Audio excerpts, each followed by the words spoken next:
Hello and welcome to a very special edition of the Alma Academy Masters. It has been 2.5 years since we began offering this course virtually, but today is the first time we focused on the most visible fat grafting area, the face. Today was designed to be interactive, and a quick note on how that works. Dr. Martin will be addressing each attendee question throughout the program. Please type your question through the chat feature at the bottom of the screen. With that, I'm delighted to introduce our faculty trainer. It takes a lot of extra preparation to host a good virtual event and deliver a high educational impact. We thank the illustrious Dr. Jason Martin for today's look into the inner workings of the advanced techniques and artistry that make for truly transformative results. With that, Dr. Martin, the floor is all yours. Welcome to our Alma virtual training event, all about Beautifill. We're very excited about today's event. I've had this device for at least 2.5 years now, and it's been an amazing addition to my practice. Tim referred to me as illustrious. I'm not sure I'm that, but we're gonna fill this event every hour with information that you can use in your practice to not only integrate Beautifill better, but to market it, to make money off of it. This is an educational event. So there's 3 things that we need to remember. First and foremost, this event is about you. I want you to have a great experience today, be educated, be worth the money that you paid for this event. So every single part of this is educational. Please do what you can to pay attention. We have all aspects of using this device, from beginning, seeing the patient, to the markings, to the surgery itself, and even in the afterwards. The second thing is, as Tim said, there's going to be question and answer sessions throughout this event, probably 3 or 4 at least, and then also you can enter those questions when we're doing the procedure. So that's very important to me personally.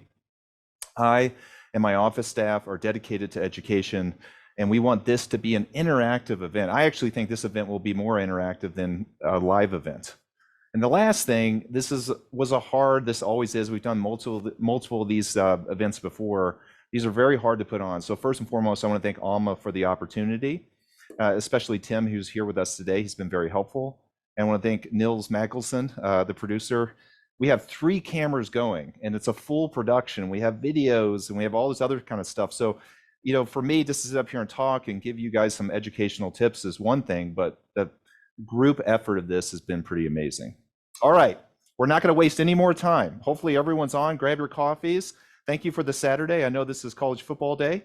So we're going to start first with our schedule. Okay, so we're going to have a live didactic session. That's going to be about 40 minutes, and I'll try to stick to that. I'm going to go through those slides very quickly.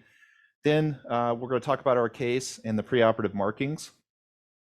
After that, we'll do the liposuction and tumescent tips. Also talk about fiber reuse, or why you shouldn't do that.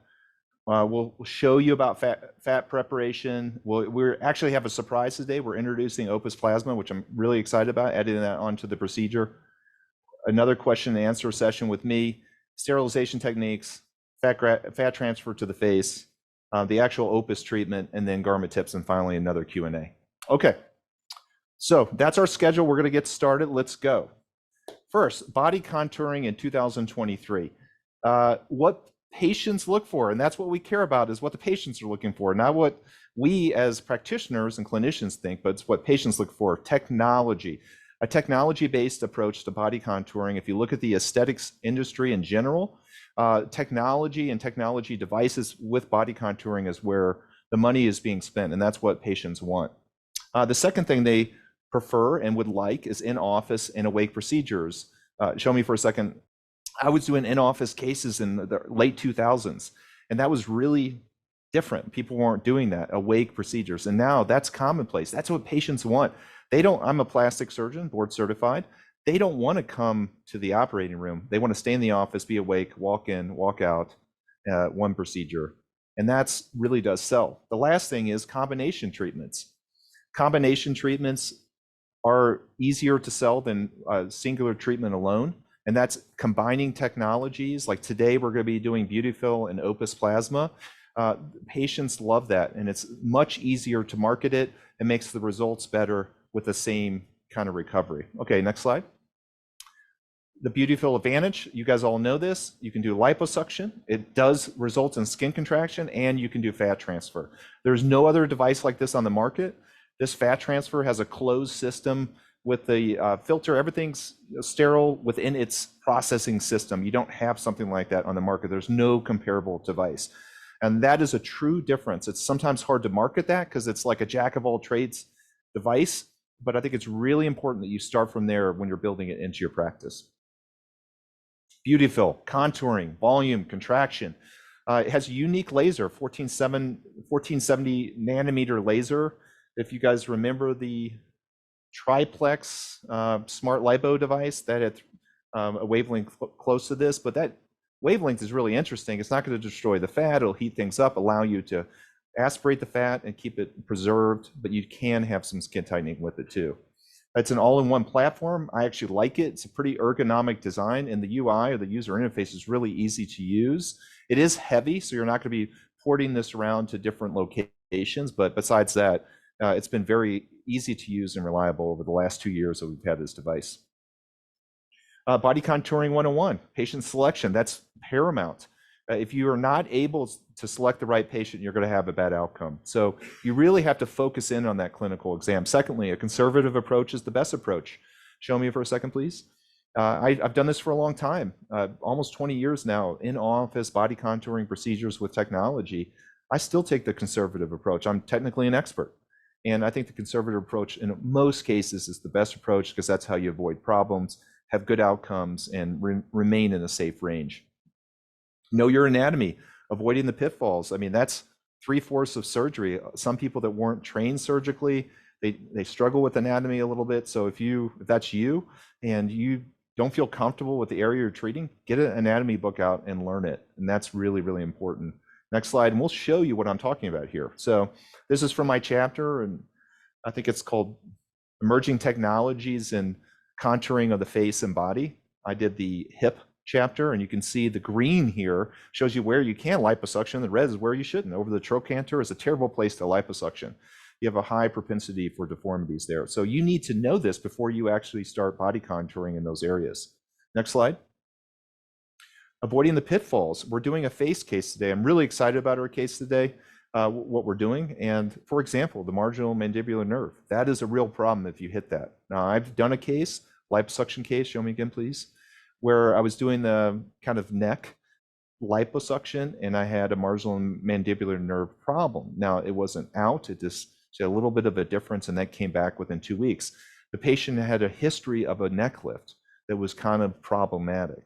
So we kind of knew beforehand that she might have a problem, but that was really concerning to me. And I was very careful during that case. These things can happen. Now, it's very unlikely that you would cause a complete disruption, but know where that anatomy is for the marginal mandibular nerve. And we'll talk about that today. Markings for the case. This is from my chapter in that book. You encircle the treatment areas. You figure out where those incision placements are going to be. And remember positioning. You know, when you're thinking about these cases, you're marking these people in a standing position, and they're most likely going to be doing the procedure or the surgery in a laying position. So you need to make sure that you're considering that when you're putting the markings for the incision. Next slide. Markings for the case today, we're going to be doing the neck, and we have a whole section on that, so we're not going to go through this too much. But you have to encircle the treatment areas like we talked about before.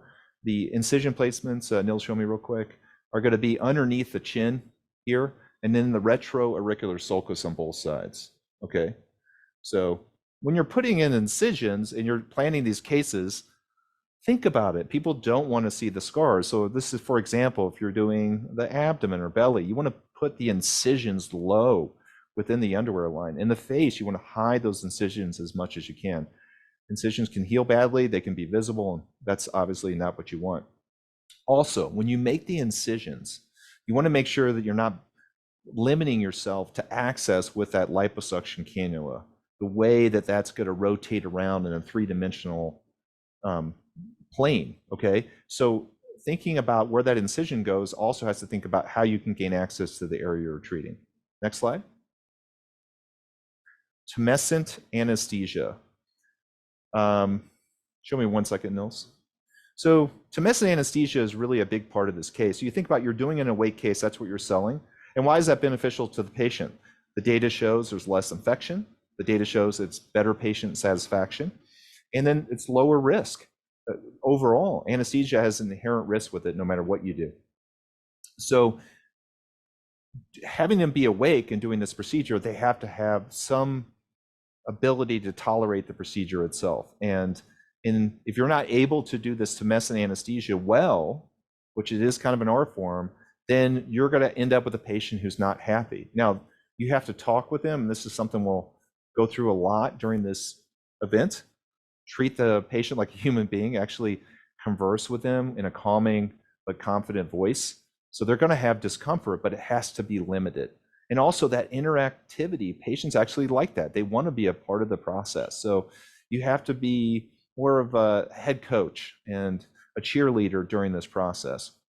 But the tumescent anesthesia is the key to these procedures, no matter where you're doing it. And think about it today, which we'll talk about our case. We are doing something on the face. We're getting the fat from somewhere else. We're going to be doing anesthesia in multiple areas. So show that slide, Nils. Thank you. Tumescent anesthesia, the first and foremost thing on the basics of this, if you don't know this already, you need to know this. You have to know your patient's weight. All the tumescent lidocaine maximum doses are based on the patient's weight. It has to be a consistent preparation. And in our office, we have the same person prepare it every time. They leave out the bottles that we used. So there's no guesswork. They write everything down on the tumescent bag. And I look at that before I go into the operating room every time. We've been doing this longer than anyone, and I still look at it. I came in today and looked at the bag. We save all the lidocaine bottles, as I said, and we use a 30 to 35 milligrams per kilogram range. You can go up to 50, but I stay within 30 to 35 milligrams per kilogram. Next one. All right. So you make a small little superficial subdermal injection of your local anesthesia, make a stab incision. We use a beaver blade, insert the tumescent cannula, and you slowly inject that tumescent anesthesia. And you start deep, go to the next slide, to superficial. So this is deep. And then we're going to show you superficial there. And the reason you do that is the nerves arborize. They start with a tree trunk down deep and they go out to the skin and arborize out. So this technique really does make a difference. It's the easiest way to do it for patients' comfort. If you inject slowly, okay, the rate of injection has to be slower. You can't rush through it. And then start deep and go superficial. That's how you can maintain patients' comfort. And once they're numb, you can do mostly anything on them. You can get aggressive liposuction, which we tend to do in our office, but most people aren't going to do it as aggressive as we do. And so if you do a standard amount of liposuction, they're going to tolerate that well. The liposuction technique. This is what everyone wants to know, right?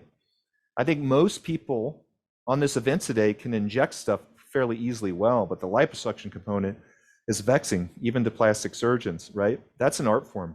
So let's go to the slides real quick, Nils, and show.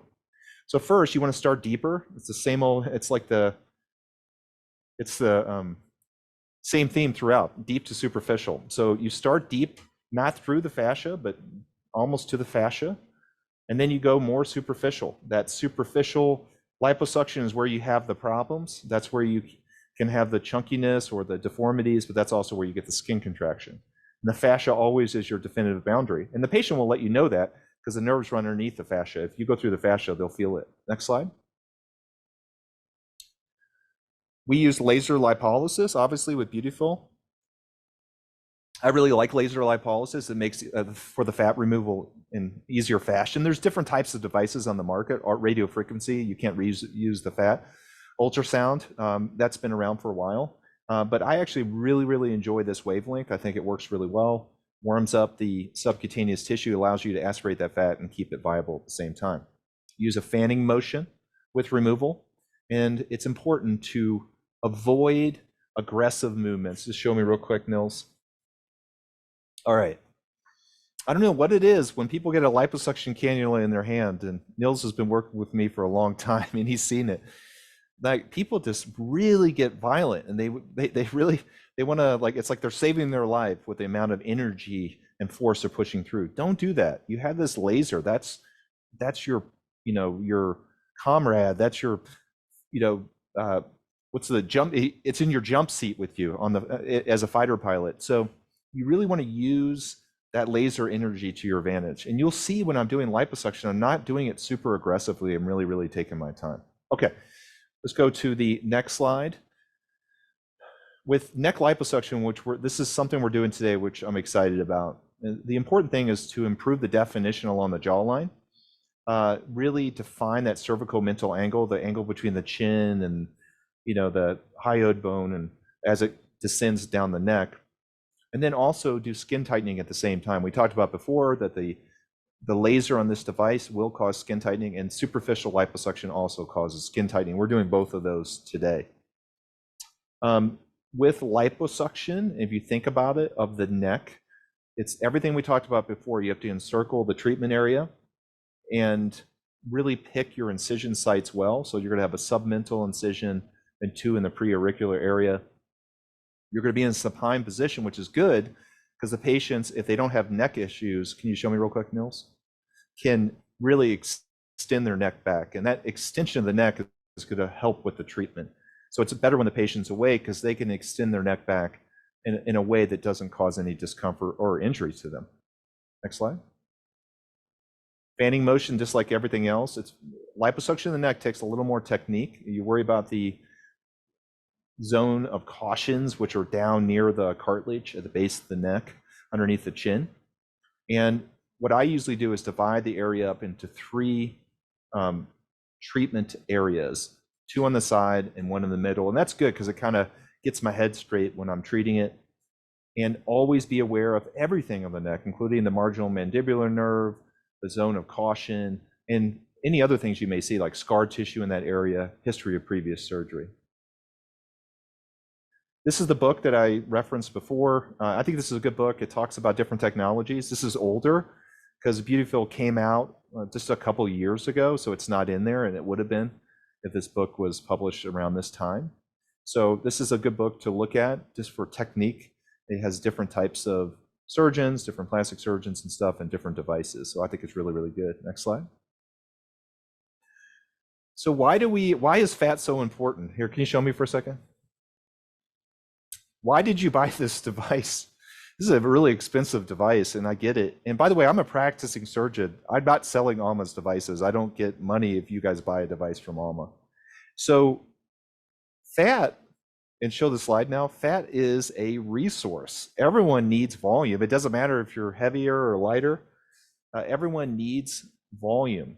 And everyone has an area in their body that you can inject volume into. If you're already doing fillers, which most of you are, you should be able to upsell to fat, and that's going to be more money or more of a charge, but it's got a larger value for all the things we understand, which is permanent, and it can really build a nice foundation. Everyone wants permanent results, when they're thinking about fat. So if you say to them, hey, you don't have to come in every 6 months, you can do this, then they'll go for that. And then more importantly, the 2-for-1 aspect. I can't tell you. I mean, we're all human. How many people love the idea of removing fat from one area and inject it into another? If you're having difficulty selling this device and you're struggling in your practice, just really go back to that. You can treat areas you don't like, and you can improve areas that you want improvement in. So that's what this device does, and that's what we're doing today. If you think about fat grafting, results are technique dependent. You have to use a micro aliquot in layered fashion. When injecting fat, aspirate filtering is critical. Show me for a second. I actually really like the filter that Alma's devices come with. You can get different sizes. And again, it's a closed system, so you never have to really do anything besides wash the fat or just aspirate the fat out. So that's really, really important. I want you to understand that the competitors on the market, which I've used all of them, are a lot more work intensive and an extra cost on top of whatever device you're using, even if it's just aspiration alone. So there's something very unique and special about this device that it all comes with one kit. Go back to the other slide real quick. And then the injection component, like a lot of people were trained with fat grafting to bolus injection, like a lot of people went to BBL courses and stuff like that, injecting large amounts. So if you think about fat grafts, show me for a second, Nils, they get their blood supply externally from imbibition.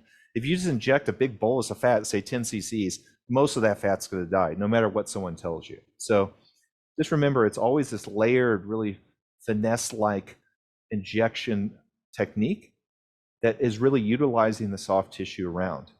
Also, you have to consider what is that soft tissue. The face, you're going to have better fat graft take than some other areas of the body. We use fat grafting in breast reconstruction, and a lot of those patients have been radiated, and so the fat graft's not going to take us well there. If you take the best case scenario per the data, 60% of that fat graft's going to make it no matter what, if you do everything correctly. And that number goes down as the patients get older. That number goes down depending on the area, the patient's past medical history. By the way, if the person's an uncontrolled hypertensive patient or a smoker or diabetic, it's just not going to work. I mean, you could sell them on that procedure and do it. I don't think there's tons of harm besides diabetes have a higher postoperative infection rate, but it's probably not going to do too well. Again, patient selection. You want to sell these procedures, you got to have happy patients and good results. So we're going to talk about prior cases, and I think this is really important. I'm going to slow down here a little bit, so you can show me for a second. We've done multiple types of procedures for these events, and I'm really proud of that, and some of them have been really, really interesting. But that's what's so cool about this device, and I keep talking to people about this device, my colleagues and stuff. It's like you can use it for almost anything. Number one, it is a tower for liposuction. You can just use it for liposuction and talk to a group of doctors on the East Coast, and that's what they use it for, just liposuction alone. It is also an energy-assisted liposuction, so you can have more skin tightening than liposuction alone with this device. So then it's doing what a lot of other devices do, and then you can do this fat grafting. And the fat grafting part of it just opens up a whole nother level of uses, and it's all over the body. Literally, you can do the hands, the face, the breast, the butt, pretty much anywhere. Post-surgical deformities, I've used Beautifill for that. One of the things we'll show you today for people that have their implants taken out, and I put fat grafting in there with a breast lift in the operating room. So one of the first cases we did was to the breast, and the pros of that are there's no implant, there's small incisions in those cases, there's very low complication rate, there's really not much negative for putting fat into the breast.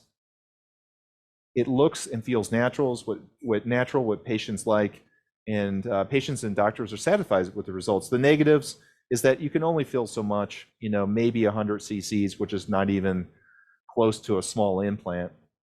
Fat can be reabsorbed. You still may need a breast lift. And there was some concerns about breast imaging. I think those have been debunked a little bit. So at least our National Society said it's okay to do fat transfer.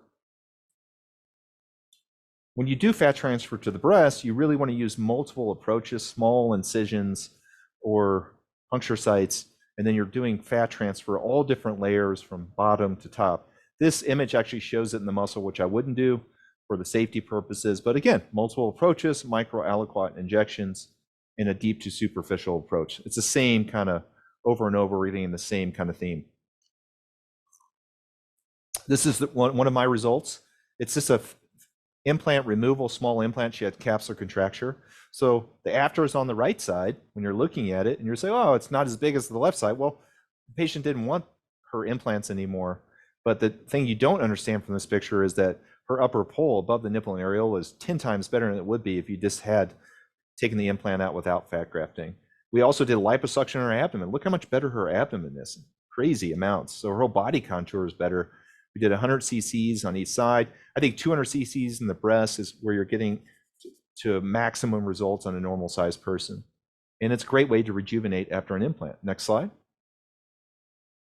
This is another patient. This is 4 weeks post-op. We took the implant out. We fixed her mastopexy or breast lift. Again, I'm a board certified plastic surgeon, so I'm sorry. A lot of my before and after pictures are with surgery itself. Fat transfer to the breast, a little over 100 cc's, and a pretty remarkable result. We relifted the breast and then actually rebuilt the upper pole above the nipple and areola, which is where the fat grafting makes the biggest difference. Next slide. This is a thumbnail on our YouTube video, Jason Martin MD. You can look at that channel. And show me for 1 second. One of the things about this device, and I think people really struggle with this with the marketing component. In our practice, we focus on marketing, we focus on business building. That's one of the reasons why I was interested in this device, was really that it was facile, I could use it for different things. But the one thing I've been really happy with is how we can utilize this device and this technology for content creation.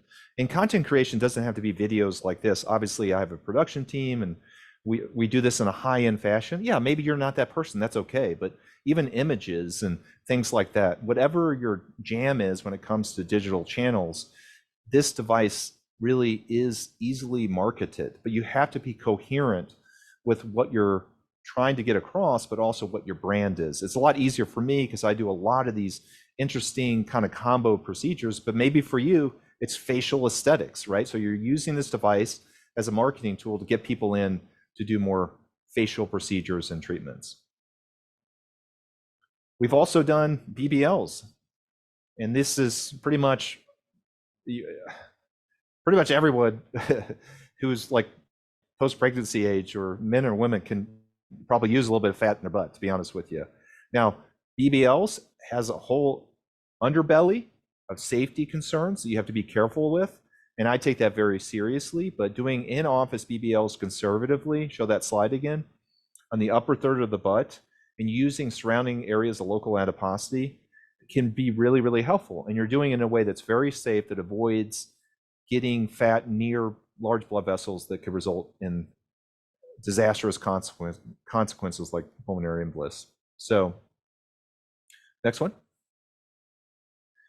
Stay in the upper third. These are kind of the tips. Stay parallel to the muscle.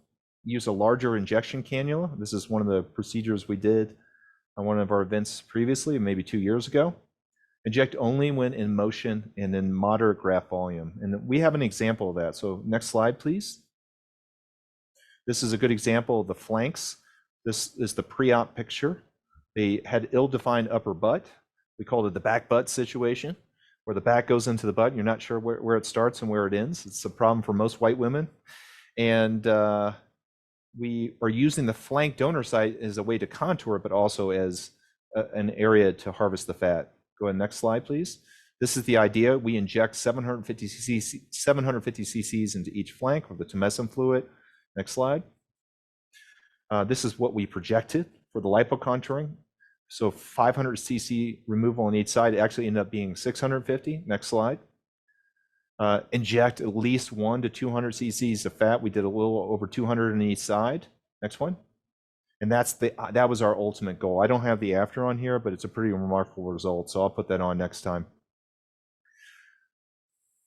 This is another in-office BBL, which we did. I think this is one of our demo patients. And this is the after result. Show me one more time. So on our YouTube channel, again, we use that one. We use the clips from the procedure, the pre and post-operative stuff. So you'll see that on there. But it's pretty interesting, actually, when you start thinking about, think about in your practice, like how many things do you have that does so many things like this?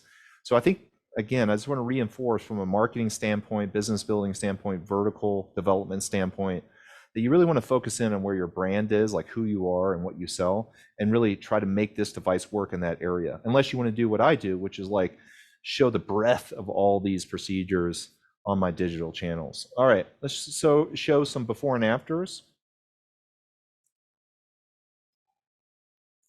If you don't think that fat grafting or volume to the face makes a difference, I mean, look at this. This is a mini facelift with also volume transfer to the mid face, and you can see an absolute improvement in her appearance. This lady was, her memory, late 40s, and she looks so much better. She looks age appropriate in the after picture. Next slide. This was a demo patient, and we did this with her totally awake. If you can believe it, we took a liter of fat from each flanks, and I was doing an educational event at this time, so it wasn't even super aggressive. Completely changed her body. We should have done the bra line, but that wasn't scoped in on that training day. So she still has her bra line issues, but this is possible. And this is only like 3 to 4 weeks after the surgery. There was no other treatments, and she did not desire fat transfer to the butt. Next one. This gets into higher end liposuction. All right, show me for a second.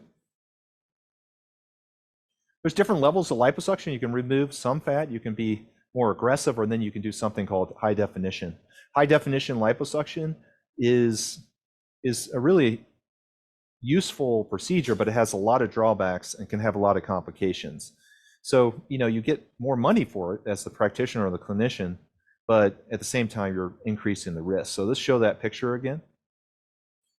This is a soft high def. You can see that where we sculpted out, made her flanks look better in her abdomen, but also sculpted in kind of those raphes and those anatomic landmarks. And that's a pretty remarkable result. She's a skinny lady, and we took 500 cc's out of the abdomen. That's a very aggressive procedure, but she was very happy with those results. Next one. Liposculpting is not just for women, it's for men too. And this guy had a soft high def. We took 750 out of the abdomen. He was obviously already strong and had a nice body contour, but this is very additive. But it doesn't have to be someone like this who lifts weights. This kind of idea of like this ultra refinement of the abdomen using liposculpting techniques is remarkable. Again, this is the higher risk procedures. I don't want everyone doing this if you're not comfortable with liposuction yet, but now you at least know the potential of these procedures. Next one. This is another one. So it's less high def. Okay, so no high def, but this multiple areas treated. And by the way, this was all done in the office under local anesthesia. Abdomen, flanks, medial thighs, lateral thighs, and knees. Show me for a second. So again, one of the things we talked about was lidocaine toxicity. And I want to emphasize that with you, 30 to 40 milligrams per kilogram range. Do not go over that. You're going to be tempted when you want to do large treatment areas. Safety first, safety first. And lidocaine toxicity is really, really scary. I've seen that in my career, fortunately not my patient, but at the hospital. And when it gets to the point where they start to have neurologic effects, then you're really, really close to having heart effects. Intralipid is the antidote or the answer for that, but that's usually not in people's offices unless you have a crash cart. And by the way, ambulances don't carry intralipid usually on their rigs, and some ERs don't even have it. So I think staying within a safe range for tumescent is something you really need to focus on. Double checking the bags. I'll keep saying this over and over. Maybe you make the bags. I used to do that at the beginning, where you put the lidocaine in, you put the tumescent, or you put the bicarb and the epinephrine in. Safety first, safety first. Next one. We've done arms before. Have we done arms? No? Oh, maybe we'll do that next time. I'm sorry. Yeah. So this is an arm case. This is only 200 cc's, and you can see the difference in the arms. It's remarkable. Also, the deltoid fat pad. This is only 200 cc's. It's like not that much fat, and the arms already look a lot better. Next one. It's one of my favorite things to do is liposuction of the neck with energy. And this is a great example of that. It's only 75 cc's, and you can see how her jawline is defined. She has less jowling. She has a better cervical mental angle, and that's what we're doing today. So if you can do this every single time, you'll have the happiest patients, and they're really great cases because they're short, 45 minutes, you can charge a lot for them. And the patients tend to be really pleased with the results. And also the recovery is not that bad. Next one. This is an even more remarkable result. Now, this lady's younger, so if you get younger patients and you can aggressively liposuction their neck, you can transform their face. If you do this on someone who's older, has a lot of skin laxity, you're going to regret that decision. But this is 100 cc's, so now you can see the difference there. Next one. This is someone who's middle-aged, late middle 40s. You can see the improvement there, and so it works for them too. Next one. This was our first beta test, our first streaming event, and we did it to the face, and we're coming back to where we started from again. So she had a good result. This is only 2 weeks afterwards. She has some makeup on, which doesn't really show you that she still has a little bit of bruising left. Show me for a second. Fat grafting is going to have more bruising than regular dermal fillers, so you need to prepare your patients for that, and especially of the face. So that's fine. It's not, if you do it correctly, it's not going to be a lot of bruising, but they have to be prepared. They're not going to be doing social situations probably in the first week or two after this procedure. Next one. This is really good. This is not my picture actually, but this is a really good result. of this fat grafting to the breast. This is a realistic result. So if you look at this, this is what you can accomplish with fat grafting of 200 cc's to each side. Next one. All right, some tips to remember. We're going to go through that very quickly. All right, tumescent anesthesia is the name of the game. You really have to slow down when you're doing that tumescent anesthesia and do it correctly. Talk to the patient, make them comfortable. Once they're numb, you're going to be in a good place. Second, show me for a second. You want to laser to clinical endpoint. A lot of people, this is one of their big questions, is how much should I laser? How much energy should I use, et cetera, et cetera. But it's really important you laser to clinical endpoint. And that is where things start to feel smooth like butter. And that's important to me. Obviously, Alma has their guides, and I think you stick to those. But overall, clinically speaking, the feeling that you're getting less resistance when you move that cannula through. Go ahead. And aspiration to deep to superficial, as we talked about before, is really, really key. And if you want to avoid having postoperative problems, just stay deep, don't go superficial. Next one. Safety tips for this procedure: know your lidocaine limits. We said that before. Examine the patient. Show me for a second. We're all physicians here, I'm assuming. Probably have board certification. And one of those things is to first do no harm, right? And so you got to examine the patients. Be a clinician. See them beforehand, before the day of the procedure. See them a week or two beforehand. Do a preoperative exam. Go through their medications again. Talk to them about the risk and benefits. And most importantly, talk to them about expectations. Have them sign consent forms. And this is a crazy thought. Take pictures, okay? Pictures will save you every single time. I don't know why people are like, I don't feel like doing it. They pull up their iPhone, some crappy picture with crappy lighting. We have a whole photo gallery or photo room where we go in, and I mean, yeah, that's room that could be monetized in other ways, but we have a room that we go in, we put our patients, we take them in 360 degrees.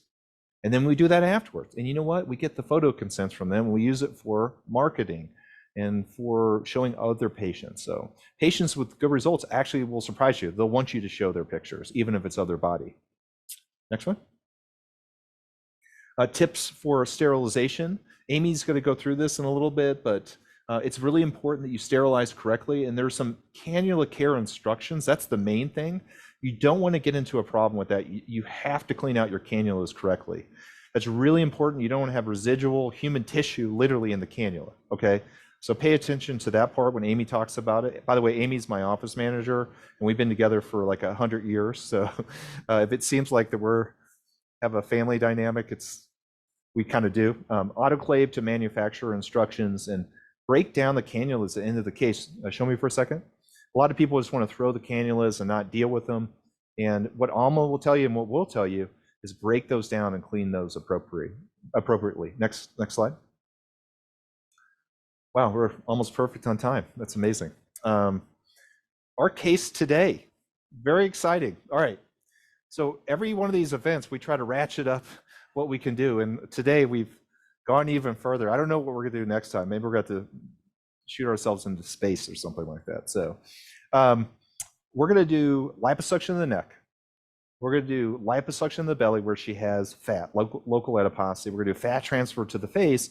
And the cool thing is we're going to do an Opus Plasma treatment. We got Opus Plasma recently and been really, really happy with those results, and we'll talk about that later. So we're doing 4 different things. So let's go through this in our mind. I'm closing my eyes. But real quick, Nils, show me back. Sorry. So we're going to do neck liposuction. That's one procedure that you can charge for. We're going to do entire liposuction of the periumbilical abdomen. 2 procedures you can charge for. We're going to do fat transfer to the face. 3 procedures you can charge for, and then we're doing a full face Opus, and you could do the neck and chest, 4 procedures. Even in an average market, you could charge $2,500 for each of those. This is a $10,000 case that in reality, you could do in 2 hours in your office.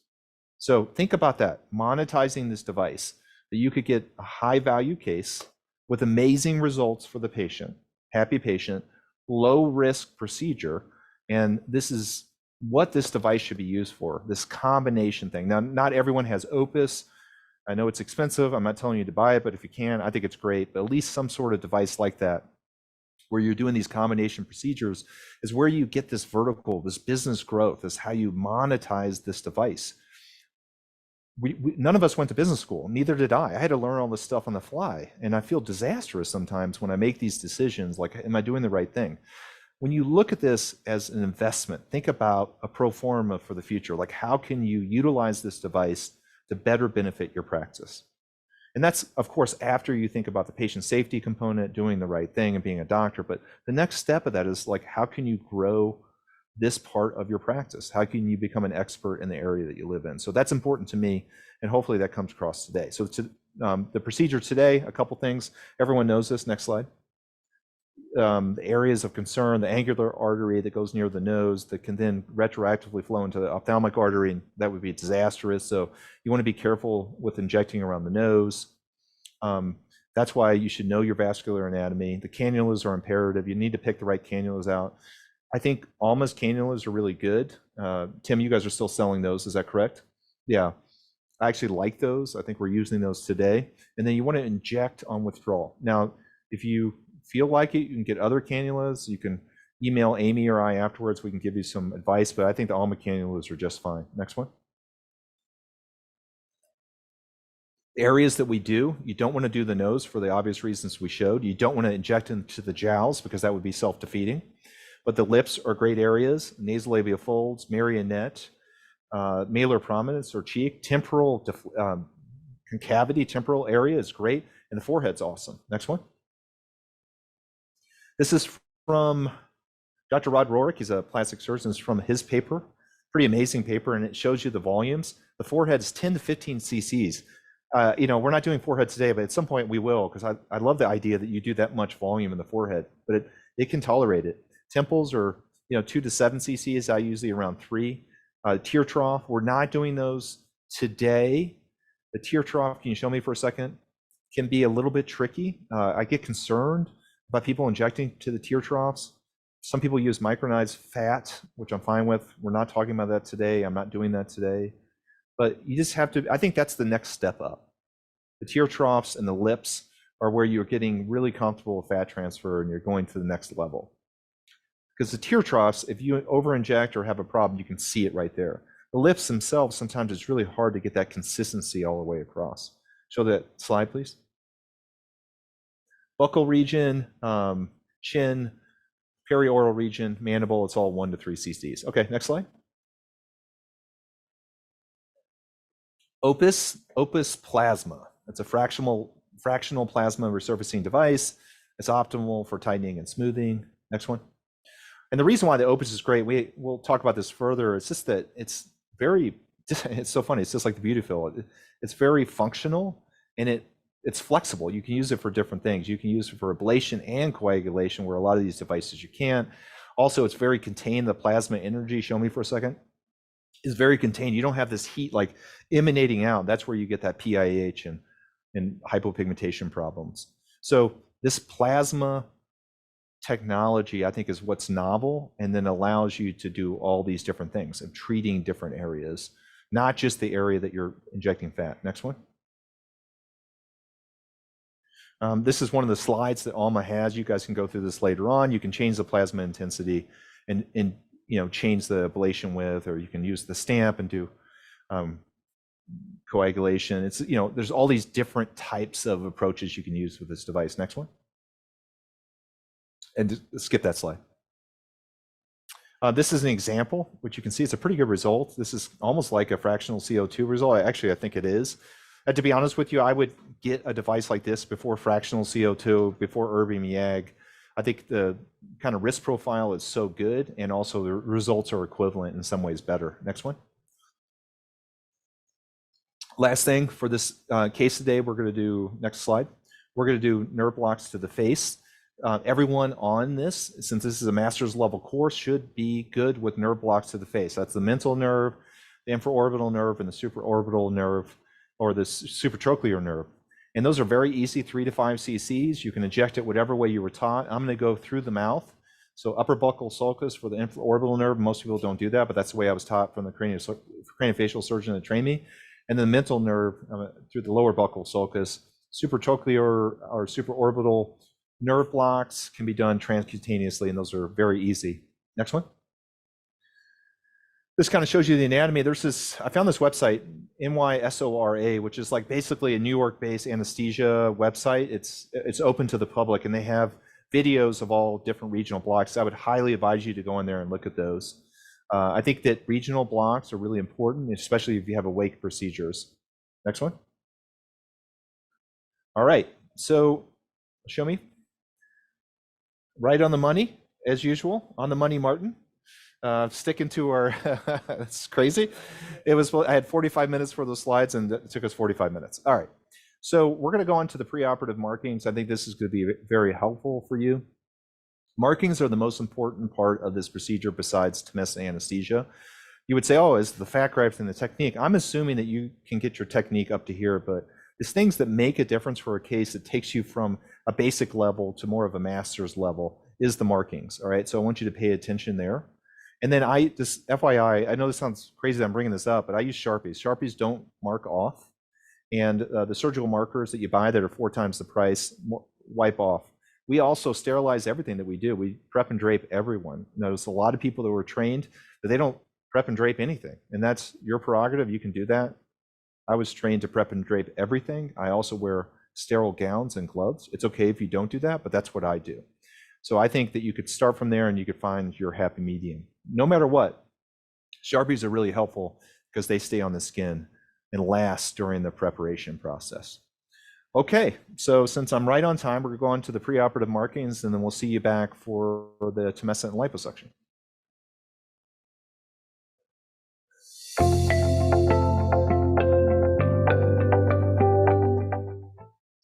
All right, as we talked about before, markings make the case. We're doing a facial case today, so you have to understand your anatomy. And most importantly, you have to understand the contours of the face and where you want to put the fat. Also, you can't forget about the donor sites. And today we have an added bonus, 2 of them actually. First, we're doing liposuction of the neck and the jawline. There's so many patients that are excellent candidates for this procedure. And we're also doing opus. So we're going to have our patient come in now, please. Our wonderful patient, thank you for coming in today. All right, so why don't you tell us kind of what bothers you really quick, at least when it comes to the face and, you know, whatever comes to your mind. Definitely my downturned mouth. Yes. Like the resting bee face. Yes. Just the filling of this here that I'm starting to get lines, the smile lines, I guess is what they're called. Sure. And that one side of my face seems not lopsided, but not as full of. Right. So she was talking about the modiolus area, the commissure, marionette lines, a little bit on the nasolabial fold, some asymmetry on the cheeks. Now, does your jawline or neck bother you at all? Okay. All right. So in your, I had a profile. right. And well, actually we can turn here. In your low 40s, is that correct? Okay. So you're actually doing really, really well. Beautifill cases of the face are perfect for that 40 to 50 year range. They don't need facelifts yet. They need some volume enhancement and they have some age-related changes, but nothing bad. Also, something for you specifically is you do have some acne scarring. Is that correct? Yes. Where is that? Kind of point to it if you don't mind. Definitely on the sides of my cheek. Yeah. On my chin, especially this side right here. Right. Throughout, really. Right. It's not that bad, but it is noticeable. And actually adding on opus to a Beautifill case is going to be huge for her. Now, this is not a one-time treatment for acne scarring, but we'll address that and also do skin tightening at the same time. All right, so now we're going to talk about the markings. First thing we're going to do is mark the donor site. Can I have the markers, please? We're going to use blue, and that's because I feel like that today. We're going to start with a blue marker and look at the areas, right? So she does have a good donor site, which is the abdomen. You can do upper or lower abdomen, it doesn't matter. So we're really going to just focus on around the belly button. And we want to try to make it better for her too. So you want to pick the areas that have the most fat. This is obviously going to be more than enough fat. Yeah, good fat. Right. As Amy said, belly fat is really good fat. This is obviously going to be more than enough fat for what we need. If you think about cc's needed for the face, you know, no more than 20 to 30 cc's, or you're ever going to need more than that. But this is going to be, I mean, at least harvesting from here. What do you say, Amy, to this? I mean, usable fat, at least 100 to 200 cc's. So this is more than enough. If you wanted to, for this case, for her, you could add on higher up. You could do through here and treat the whole abdomen. You would, you know, that would be an increased charge for her for the case, but you could treat the whole abdomen. So not only are you improving the face, not only are you addressing the neck, but you're treating the belly, which she's a great candidate. Good. You never thought this would be useful to you. Now it's useful for your face, right? Turn a negative into a positive. Okay, good. All right, so that's the belly area. So next is the neck. When you mark for neck liposuction, you have to know the anatomy. We talked about that in the didactic session. But the marginal mandibular nerve runs usually about 1 centimeter below the mandibular border. So we have to consider that, but we're not going to go that deep, so we shouldn't really come in contact with that nerve. But first thing you do for marking the neck is you mark the mandible. The mandible comes down, you have the angle of the mandible, then it comes over to the chin. Okay. Also, she has a little bit of jowling. I usually mark that. Now, you don't want to treat or liposuction above the mandibular border, above the jawbone, right? Only below. And then we go down kind of where that neck turns, where the cartilage is. You want to go down to about right when that turn happens, right down here. And we're going to do the same thing on the other side. Try to do this so you can see without me obscuring the markings. Over here to here. So they come down. And the same thing up here. Okay, good. Now, when you get underneath the chin, you just want to mark the submental crease, and you don't want to go above that. Again, you don't want to go into the face. We'll mark the jowling over here too. It's about right there.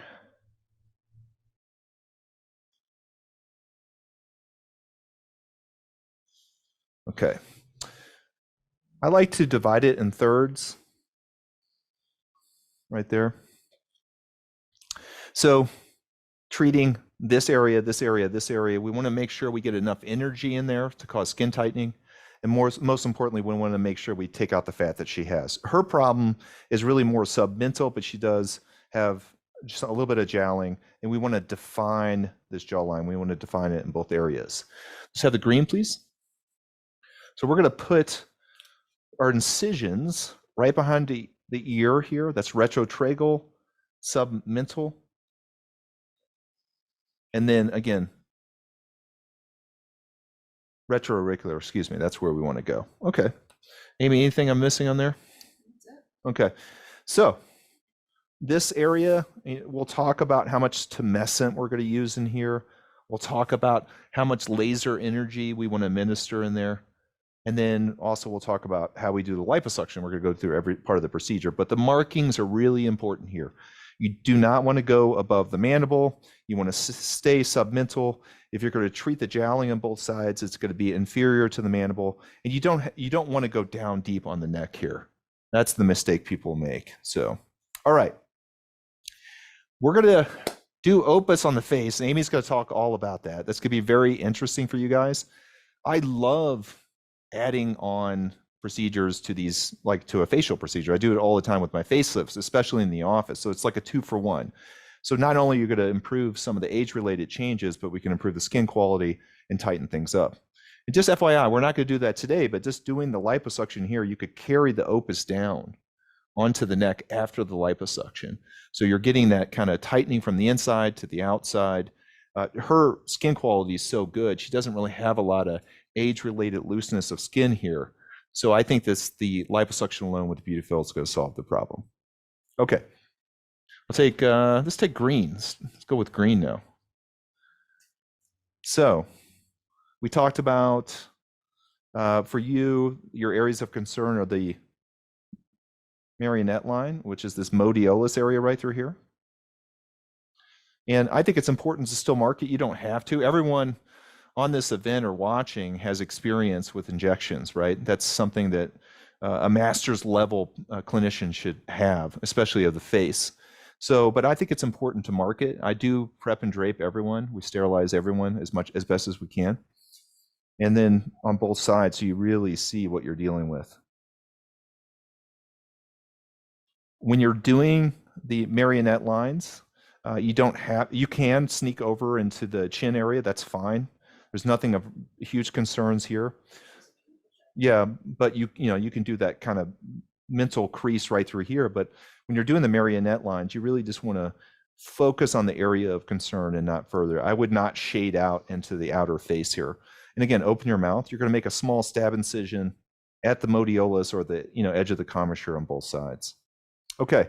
Also, we're going to do the nasolabial fold, which we've talked about that. Again, we want to make sure we stay safe. We don't want to get near the angular artery and all the problem areas with the fat through here. I think it's fine to make very, very small stab incisions here. You can even, use an 18 gauge needle. You don't need to sew those stab incisions up.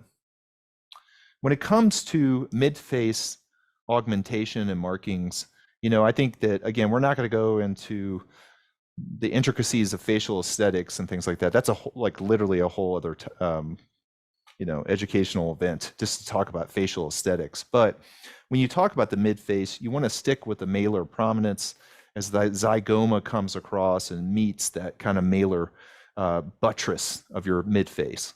And so you want to start always on the outside here and follow that zygomatic bone through and then bring it down. You can sneak up to the eyes. She doesn't need it. She looks beautiful. Something like this. You can see how it doesn't go all the way to the nasolabial fold, maybe a centimeter or so. And then same thing on the other side. Trying to really focus on making it even. Which side do you think is different? What side's less? The side that you're on right now. Right, and that's what it looks that way. We're going to do a little bit more over here. This is the part where you're thinking about how many cc's. Maybe we'll go down a little bit further here. This is the part where you're thinking about how many cc's you're going to use. Just look right at the camera. Good.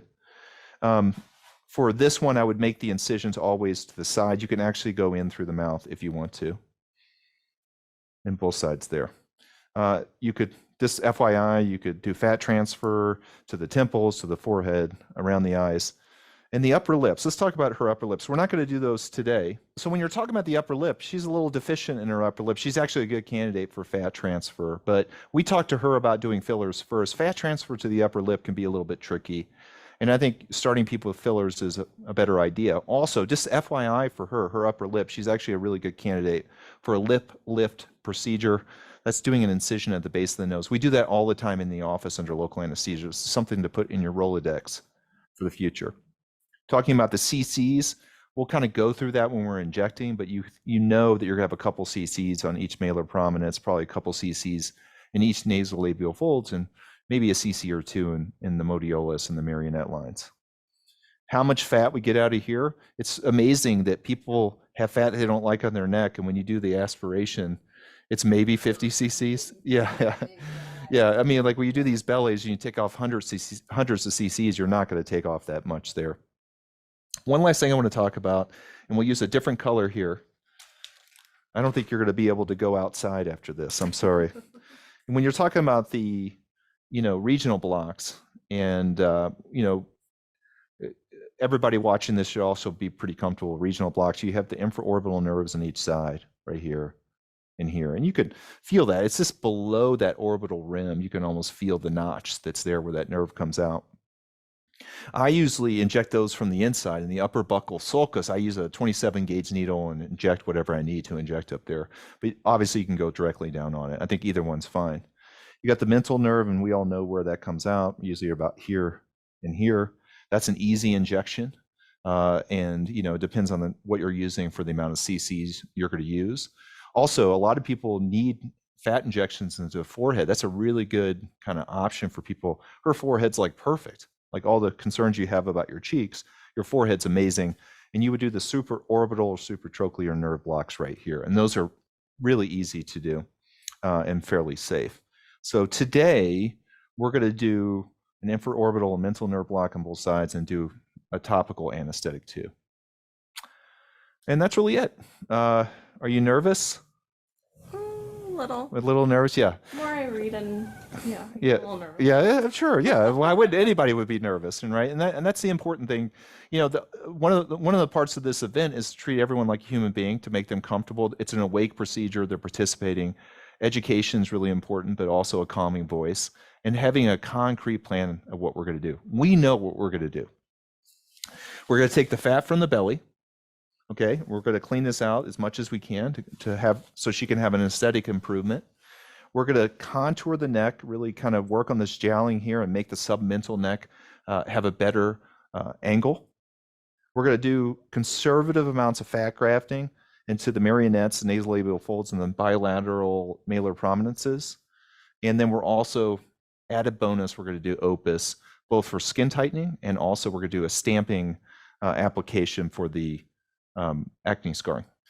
All right, before we spin her, we're just going to take a profile view, and you can really see this blunted, submental angle going into the neck, the cervical mental angle. So, I think that it's pretty clear here that she's an excellent candidate for liposuction. And if you could come from this side, actually, and bring this up, that's the difference it's going to make. It's really rejuvenating.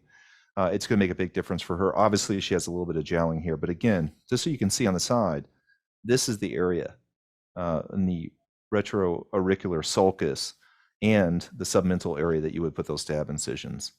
This right here is that malar prominence, and you can really see, hopefully, Nils, you can show this depression here. She needs a little bit more fullness here. Even though she has a good bony foundation, the zygoma, she has a depression here. And then it kind of comes out, and then she has the jowling down here. That's sine qua non with aging. So Amy's going to slowly turn her. You don't move your head. Good. And this really comes into view here. You can see almost three-dimensionally the nasolabial fold depression here. What's going on with the marionettes?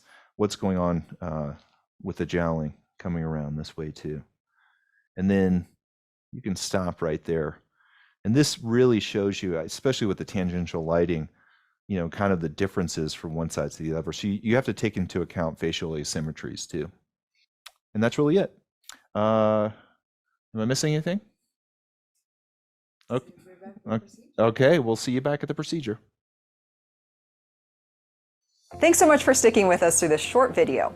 A really important component of awake in-office procedures is obviously your patient comfort. Now, how do you do that? Well, you use tumescent. And tumescent is important for several reasons, and it's made correctly ensures patient safety and also patient comfort. So let's take a moment and look at what goes into making tumescent.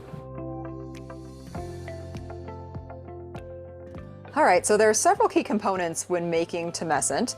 Obviously, our first one is going to be our saline. We like normal saline, so this is just normal saline. It's not a lactated ringer. You can use lactated ringers for tumescent. However, our preference just for the pH balance, to be able to control that, we like just normal saline. We also are going to add some lidocaine, right? Got to stop the pain. Epinephrine to stop the bleeding, and some sodium bicarbonate for the pH neutrality.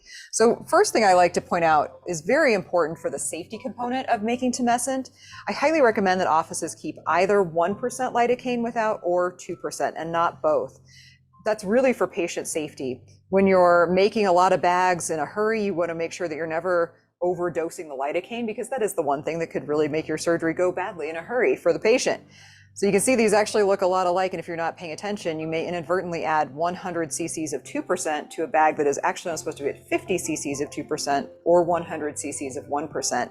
So to avoid confusion, I highly recommend just sticking with one or the other. We're going to have all 1%, so every bag is going to get 100 cc's, or we're only keeping 2%, every bag is going to get 50, just to make sure that the margin for error is minimized as much as possible. And that's a really easy way to make sure that you're minimizing risk at a very basic level. So moving on from that, we're going to go to our epinephrine. We use an entire cc of epinephrine, so the whole little amp of epi. These little guys are super handy if you've never used them before. They are glass, so you're going to just break that apart, turn it upside down, and draw off your epi. You can get multi-dose epi, but it's really hard to get in private practice. Usually those only go to institutions, so full ampules are super handy. And then sodium bicarbonate, this is 8.4% sodium bicarbonate. This is what makes it not burn. So we like to do 10 cc's in a 1,000 ml bag. You can go as low as 8 and as high as 12. Remember, there's that real sweet spot there for pH neutral that we're going for. What that's going to do is help with pain for the patient. It's not going to burn when it goes in, and it's also going to help your lidocaine take effect more quickly. So for our bags, like if we're making this bag right now, we'd be putting in 50 cc's of 2%, 1 amp of epi, 1 cc of epi, and 10 cc's of our sodium bicarbonate. The other things you're going to want to have on hand when you make tumescent is some alcohol swabs, of course, to clean everything off, and then your syringes. It really is much easier to use a very small syringe when you're drawing from these little Ampules, they're pretty delicate and it's just a lot easier if you have a smaller needle. So I do recommend using two, a 1 cc for your little guys, and then you can use like a 30 for everything else. And that's it. That's going to help make tumescent that keeps the patient comfortable, doesn't burn, keeps pain at bay, and everybody's happy. So now you know how to keep your patients comfortable during a wake office surgery with tumescent. Let's get back to the procedure.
All right, welcome back. Welcome back. Hopefully that was helpful, those interludes. We are now ready to go for the procedure itself. This is obviously a Beautifill cannula. You can see the laser coming in here, the suction coming in there. I don't know how well you can focus on that, Nils. There you go, look at that. So the laser is on. We have our suction at about 49 kph. And what do we have our laser set on? About 13 watts. Okay, you can turn it up to 16 for skin tightening if you want. So let's turn our wattage up a little bit. There you go, 15 is good, perfect. So we're gonna do the neck first, pan down, Nils. We've already done our tumescent fluid through here on both sides. How are you doing? Yeah, so when you do the neck, the patients really can't move their mouth. It's hard to talk, isn't it? Yeah. So that's normal, you reassure them, but they will not feel this. This is totally numb. The other good thing about awake patients is that you can have them move their head a little bit. Can you guys bring this pedal over a little bit more for me? And bring the machine up a little bit for me too. Bring the machine up, I know. Bring. Okay, okay, gotcha. Gotcha. All right, so when we start this, we're gonna start with the laser on, and then we can finish at the end without the laser. You press ready.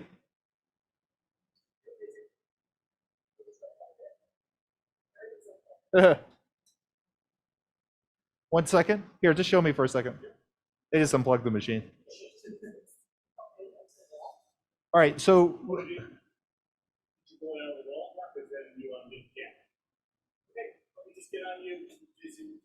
Okay.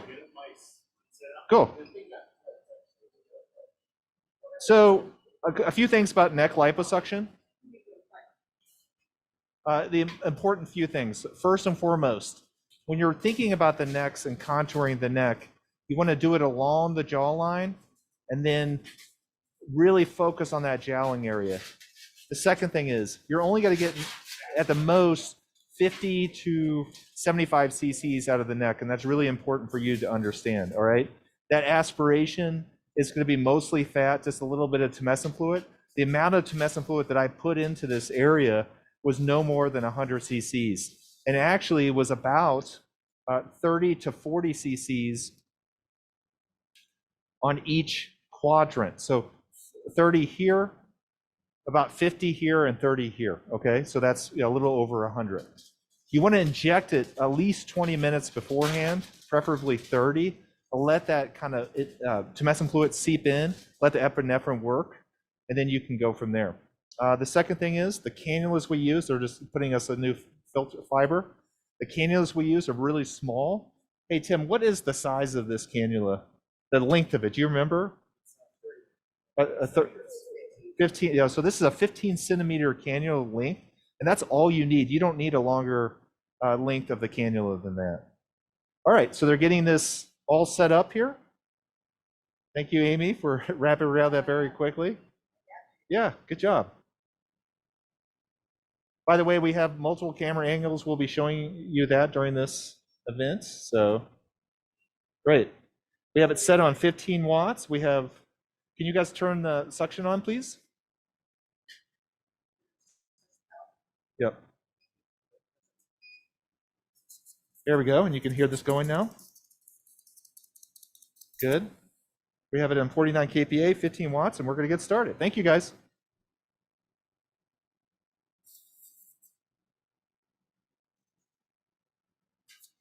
All right, so when you're doing liposuction of the neck, you press ready, please. Okay.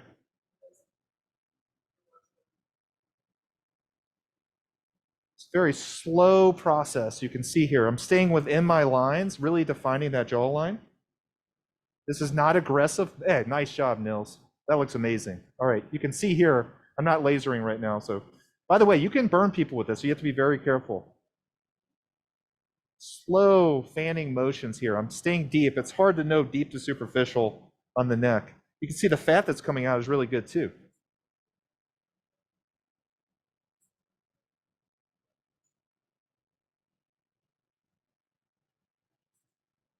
Excellent.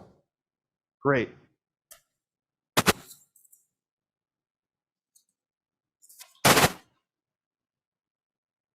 All right, so we started laterally, we're going more medially. We'll get most of this stuff from this angle, but I want to clean this up as much as I can, really define that neck.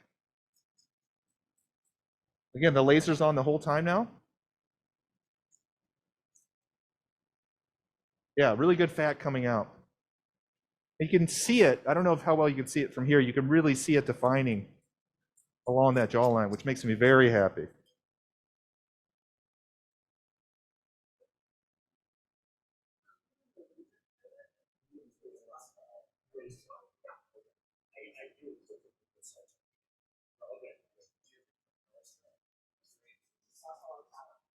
And if we're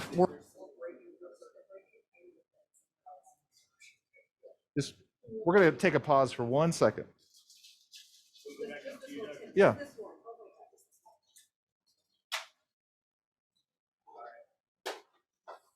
Will you show the laser slide for me? Yeah.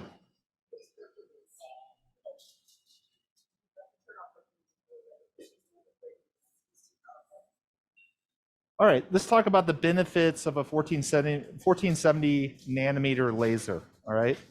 So what I like about this device, why they're changing out this handpiece, is the simultaneous laser treatment and aspiration component. In previous devices I've used, you've had to use the laser energy first and then aspirate afterwards. You can do this together, and it makes it really, really quick in terms of the administration of everything.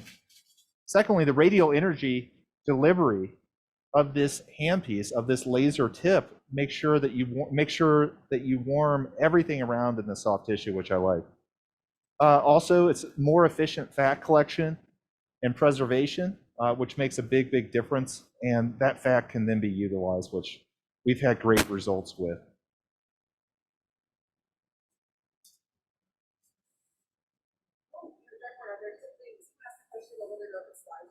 Oh yeah, so the slides for this event will be available for the next week after this event. So you're going to be able to kind of refer back to those and make the notes that you need to.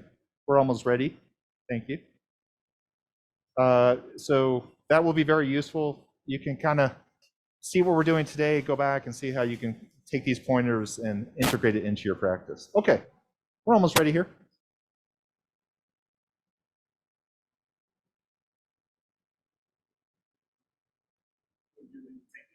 Yeah, I'll do a liposculpting techniques real quick. Yeah. Just one more thing real quick. You start deep to superficial. You use your free hand. You saw me doing that before as your guide. It's really important to let it kind of feel the tip of that cannula through the skin, and didn't do a consistent fanning motion. And you'll see me doing that here in 1 second. Liposculpting technique really does define your overall outcomes, like how efficient you are, how much finesse you have in these procedures will make the biggest difference. All right, again, so we're at 15 watts for the laser, and the suction's on, turn it to suction, please. The suction's gonna be on 49 kph. There you go.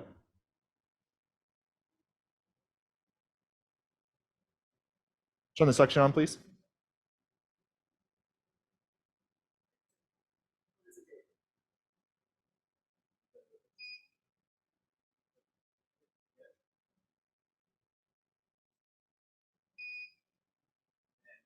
There we go. All right. You can set the kph, please. Yeah.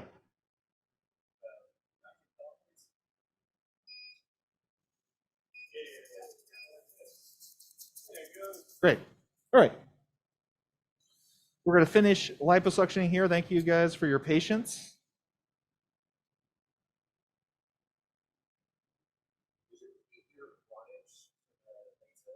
Huh? Oh, my laser wattage is at 15, just so you know. I turned it up a little bit for the neck, I'll turn it down, because we're not going to use this fat as much for the transfer.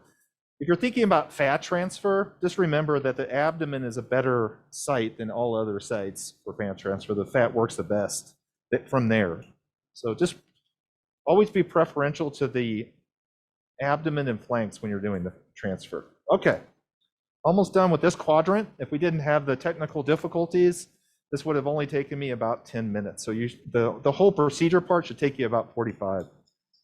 And I started deep, and now I'm going more superficial. You can see this here, and you can actually see that laser going there. It's actually working really nice.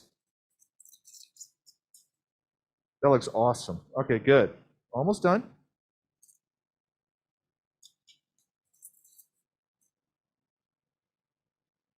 Almost done. All right. Great. How you doing? Good.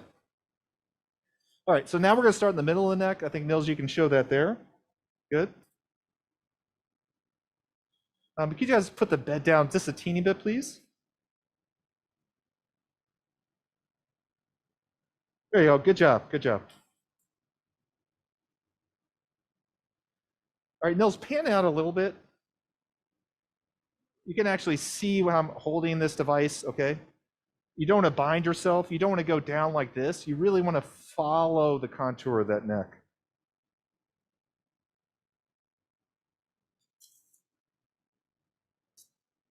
Laser is on right now. Again, 15 watts. I'm doing very methodical, not aggressive motions.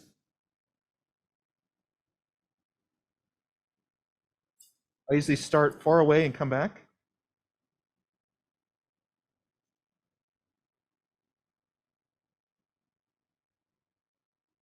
Yeah, that looks really good, Nils. Good job.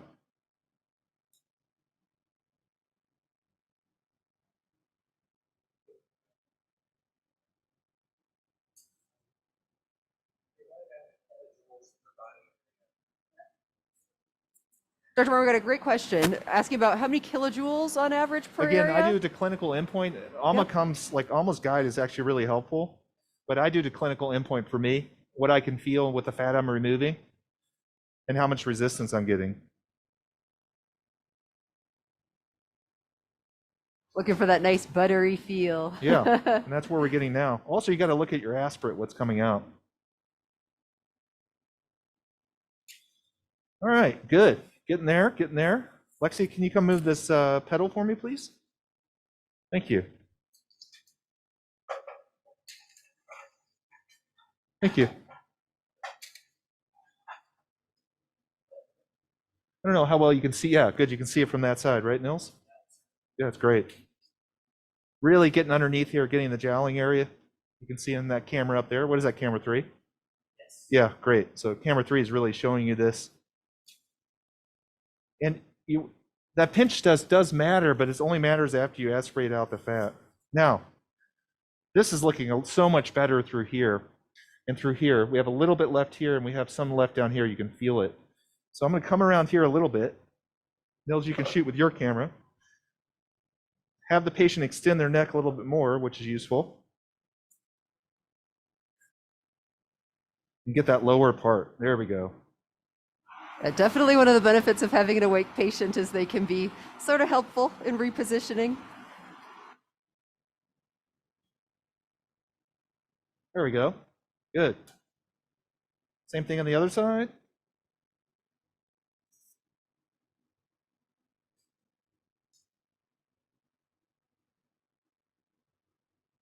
One of the things that you guys missed when I was prepping this patient, you can kind of see that her abdomen is covered right now, but in a moment when we switch to doing the liposuction of the abdomen, she's already fully been betadine prepped and there's sterile sheet over her and then she actually has sterile gloves on. This is a great tip if you have a patient who's going to need to move their limbs during a procedure, rather than trying to like do a towel and like pin it or clip it somehow, having them just slide into a pair of sterile gloves makes your life so much easier because we could have her move her arms up when we were prepping. She can put them down right now so she's more comfortable. Really helps a ton. Like it is probably my biggest tip when you're needing someone to move their arms, but keep it sterile. Gloves, sterile gloves.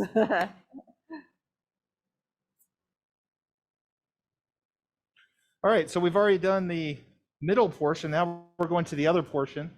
Again, I just want to emphasize the time on this. These are cherished cases that patients want, top dollar cases, and the total administration of the energy and liposuction of this part takes about 30 minutes. A lot of people will ask, well, do you go through afterwards and treat with the laser energy? I don't. The tumescent fluid acts as a heat sink, which is a safety for burns. If you don't think this thing can burn you, just press on the foot pedal and touch the tip. Right, Dr. Martin likes to poke the bear. I do that. I can't stop doing it. Well, and if you're really looking for that additional tightening, I mean, we're going to be doing an opus plasma treatment later. Yeah. You know, you can opus plasma right over these areas that are tumesced to get that additional tightening that you might be looking for without, you know, running the risk of internal burning. Exactly. All right. How are you doing through this whole thing? Not bad. Okay. Does it hurt? I wouldn't say it hurts. It's Okay. uncomfortable in some spots, Yeah. but it doesn't hurt. Okay, great. Yeah, and again, the talking's normal because you're totally numb through there. All right. Gotta love to hear a patient giggle during surgery. Yeah. Yeah, you know you're doing well. All right, Nils, I want you to show with your camera here. Really, really kind of scooped all this out. She has a little bit through here that I can feel, but I've knocked this down here. I've knocked this down too. So I'm gonna do a little bit more right through here. And then we're gonna come from the other side and then we're gonna be done. Then we're gonna go down to the belly.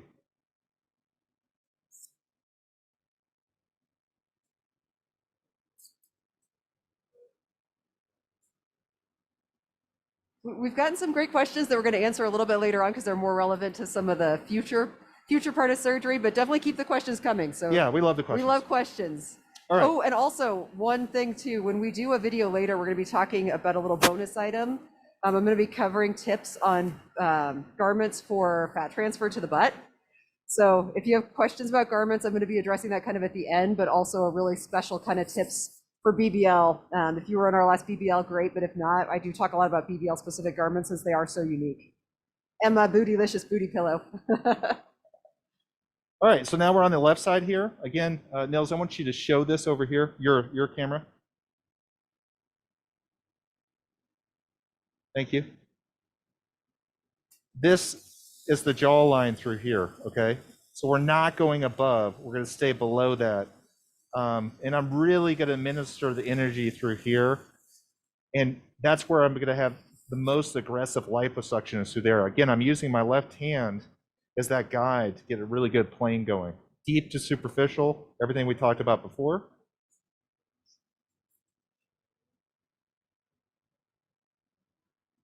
Good. Really happy how this is turning out. So when you're doing these procedures, obviously you want to keep talking to the patients they're awake. Positive affirmations really does make people feel better. We need to have a list of positive surgery affirmations that aren't just if you suck it up, I'll suck it out. Yeah. The one that I like is, don't worry, this doesn't hurt me. So that tends to go over, get a little chuckle out of that. So calming. Yeah. A lot of times if we didn't have a film crew here, we'd be listening to music. We let the patients pick out the music they want. Oh my goodness, Dr. Martin. So I don't think you were in here. We had a patient the other day ask us if anyone ever asked for opera music. Yeah, I'd listen to opera music. Right, That's okay. I told them we hadn't had opera, but we did have a patient who was a pastor who asked for a specific type of like religious music that we were on. It was actually kind of nice. It was, it was like, nice. It was calming. like bells. Yeah. And yeah, it was kind of cool. Very calming. Yeah. Getting really, really close there. That's good, Nils. Just like that. And you can really see the effect here. Really cleaned out this neck from beginning to end. It's pretty remarkable how much difference there is. I'm gonna do a little bit more over here. I really want to get the angle of the mandible. That's gonna be Nils's camera there.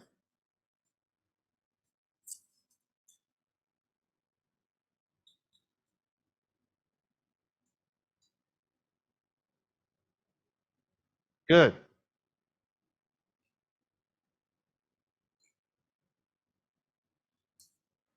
You guys are being so quiet today. I'm like, I'm hunting for questions. Usually I have like a dozen questions by now. I know. You must have answered everything, Dr. Yeah, Martin. I know. Like we're getting too good. They're People have questions. They're so intrigued by the neck procedure.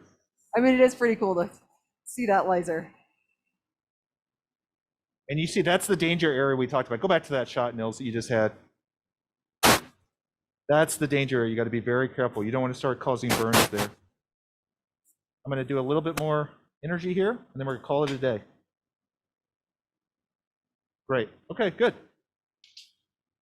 All right. Now we're going to switch. Here, you can show me real quick, Nils. Now we're going to switch and go to the abdomen. There's a little bit of coordination here. We're going to put on a larger cannula. Amy's doing that right now. We started with a 3 millimeter cannula. You can go 2.73 millimeter. Yeah, I'll do this. And now we're going to go to a larger cannula. This is bigger. This is 4 millimeters and 30 centimeters long. The last one was 15 centimeters long and a 3 millimeter cannula.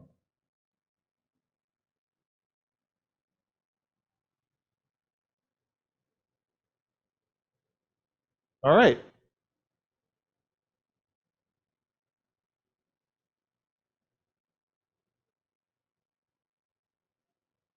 The best thing about this device really is that you can do the lasering and the lipo at the same time. We've already tumesced this down here. We're going to show that in a second here. Okay, good. Amy's going to get another drape and put that over. And why don't we put a blanket over her top just so she's warm enough.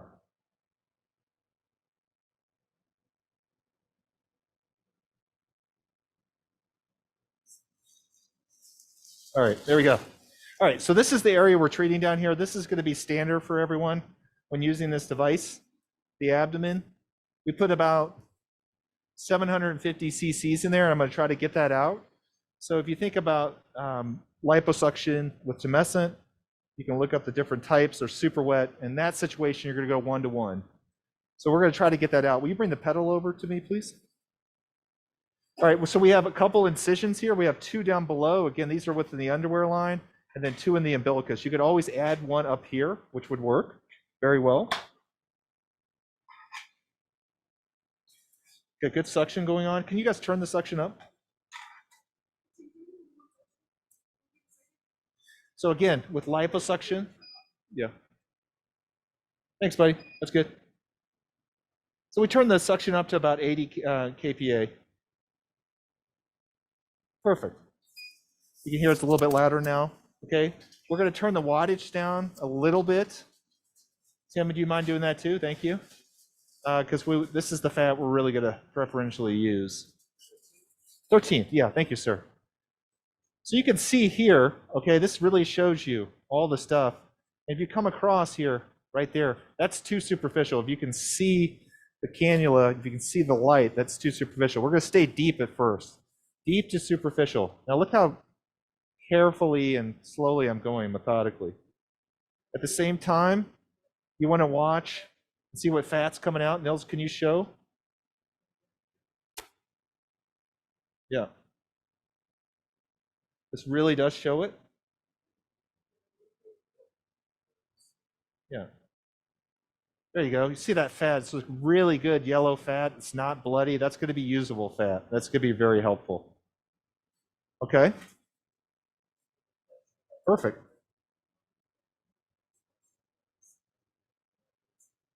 Again, I just want to show everyone, I'm not treating aggressively right now.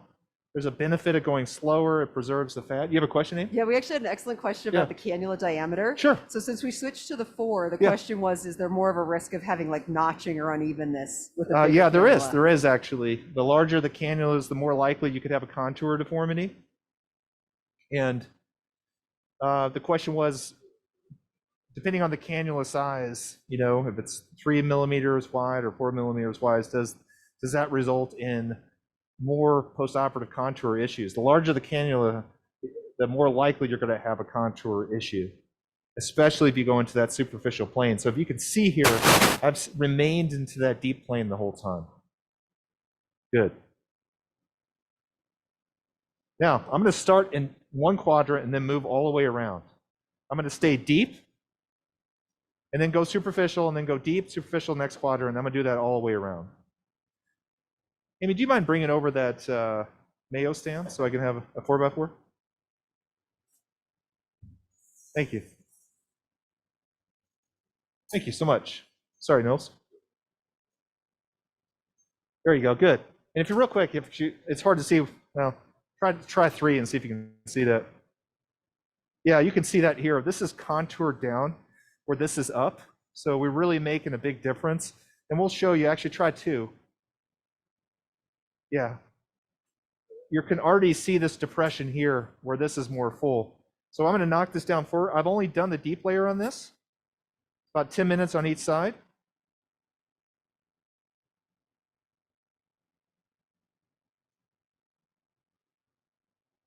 And then we're going to go superficial. All right. Now it's more superficial. Once you get to superficial, you start seeing the difference. But again, with the bigger cannulas, you got to be careful. Superficial is where you get the problems above the superficial fascial system. You learn the different layers, campers and scirpas, fascia. There we go. Again, I'm not violently moving my hands back and forth. People want to get like this, like you're not going to win that race. Yeah, right. Just methodically back, using my hand as alternative compression here. Excellent. Good.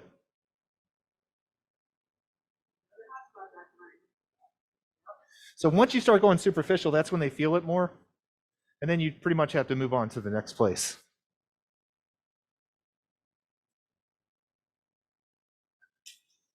So that's where you really start to see the change. Nils, look over here with your camera. Yeah, good. Thank you. This is really cleaned out. This, in comparison to this. And maybe it's better if I come down here. Here, in comparison to here. You can see how much difference that is. All right. I like to shade out. You can see those horizontal lines there. Really contour this out to the flanks. And in some cases, I would just do the flanks in this case. Yeah. Yeah.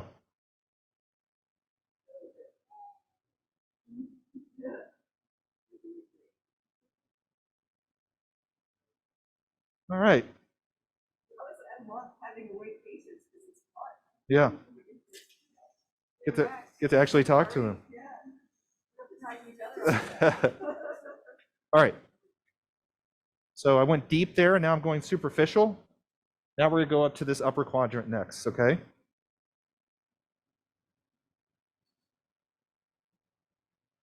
Great. Some people, there's so many questions we've had in these events.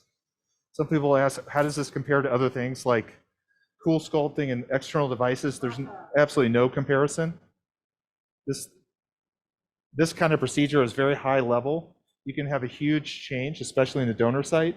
A lot of people wouldn't want to change the donor site here, but this is a great add-on. So obviously you're charging for this extra work, but it makes the biggest difference.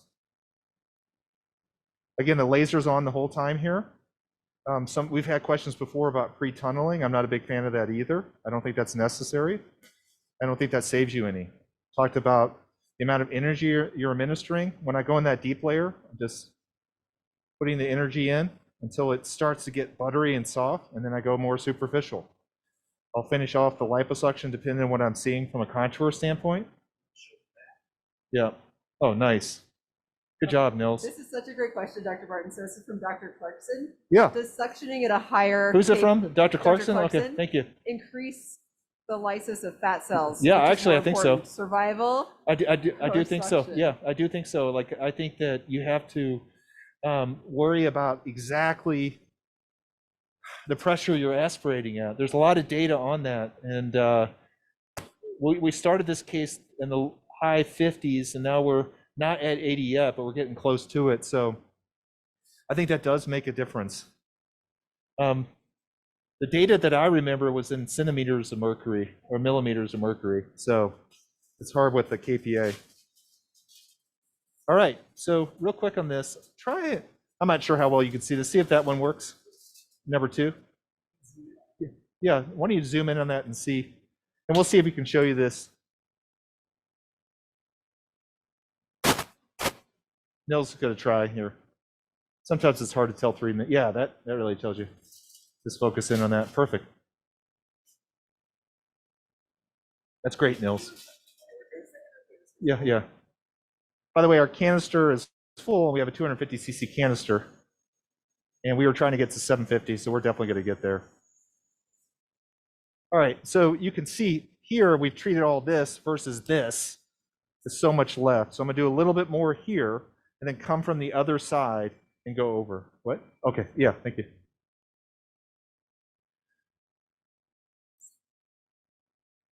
All right, a little bit more here.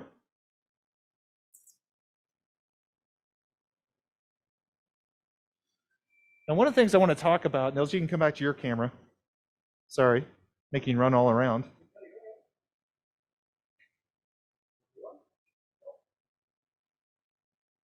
Okay, good.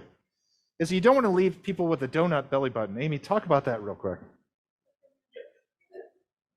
So, the donut. Nobody wants a donut. It's just that little bit of fat that's right around the belly button that looks like a little floaty little donut. And if you don't treat this area right through here. So we have a question from Dr. McConaughey. Why not use super wet? Yeah, super wet I think is great, and I have no issues with that. Actually, I think the patient tolerance is going to be higher when you get to super wet, just so you know. I mean, I think the reason against it would be if you were trying to really push it with the patient, like push their lidocaine limits. Yeah. Because if you're oversaturated, you're going to, minimize that, and you might have to wait a little bit longer for your aspirate to settle out, but not much. I have no issues with that. In a lot of cases, you'll do that, especially when you're just only worrying about getting the fat graft out. Yeah. So very good question, Dr. McConaughey, if that's how you pronounce your name. Yeah, or maybe Tim didn't spell it correctly. You would have show me real quick. Yeah. Oh. So we got our canister off. Yep, perfect. So because it was full. So right now we're just pure suctioning, we're still lasering. So I've capped it, right? Cap both these guys. And then I'm gonna flip it and put it back on the stand, and it'll continue to settle off for us until we're ready to do the processing here in a little bit. So that's what I've been doing over here. Leave that there.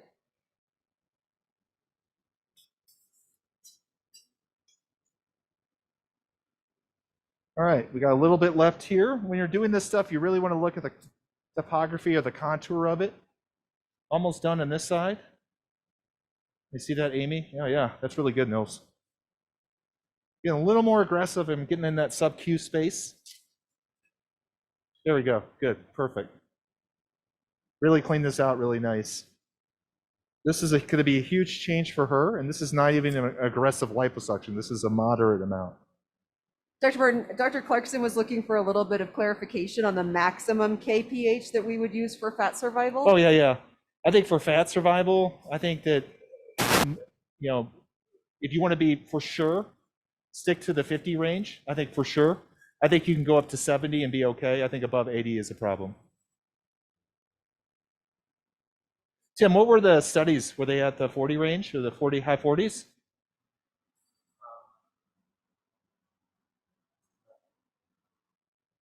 I don't think he's sure. We'll find out. Yeah, well, okay. Anecdotally speaking, in my experience, you want to keep it in the you want to keep it in the high 40s for the aspiration component. Yeah, I mean, keeping now just remember fat gently. Yeah, we already have all the fat we need, so now we're just doing liposculpting, so we can turn it up here if we want. All right, so Nils, come over my shoulder here like this. Okay, perfect. Yeah, great. Oh, good. Yeah. So we're going to be coming this way. You okay? Numb? Yeah. Here, move it around. There you go. Sometimes it's hard to keep your arms in an up position. We've already done this. We've already done that. Now we're going to do over here.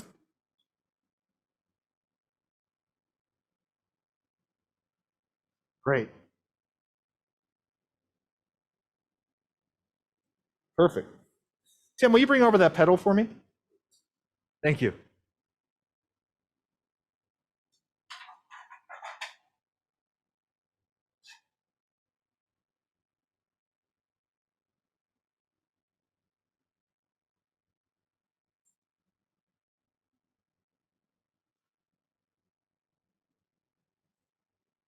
Really good fat coming out. Nice.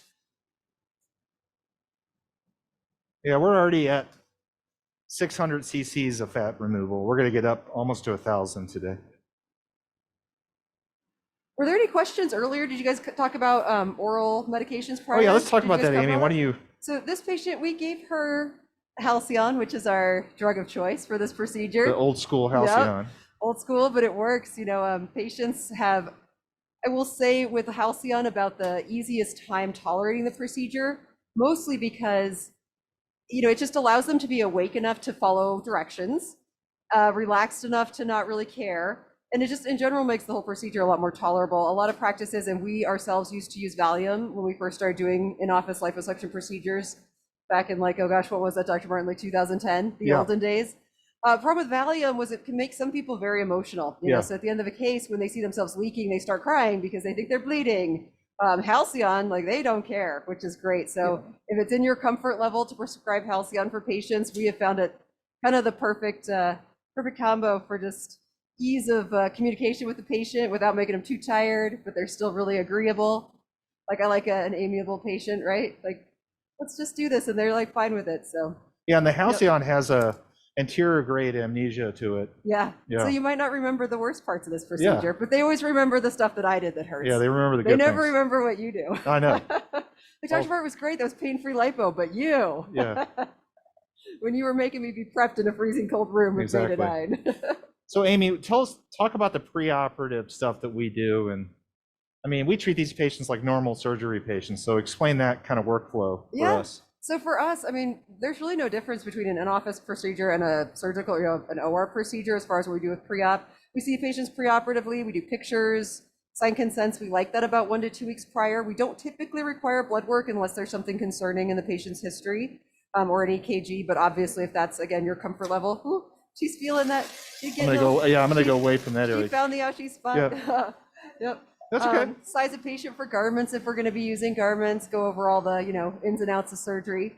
day of, they arrive here, we have them take their halcyon, get marked.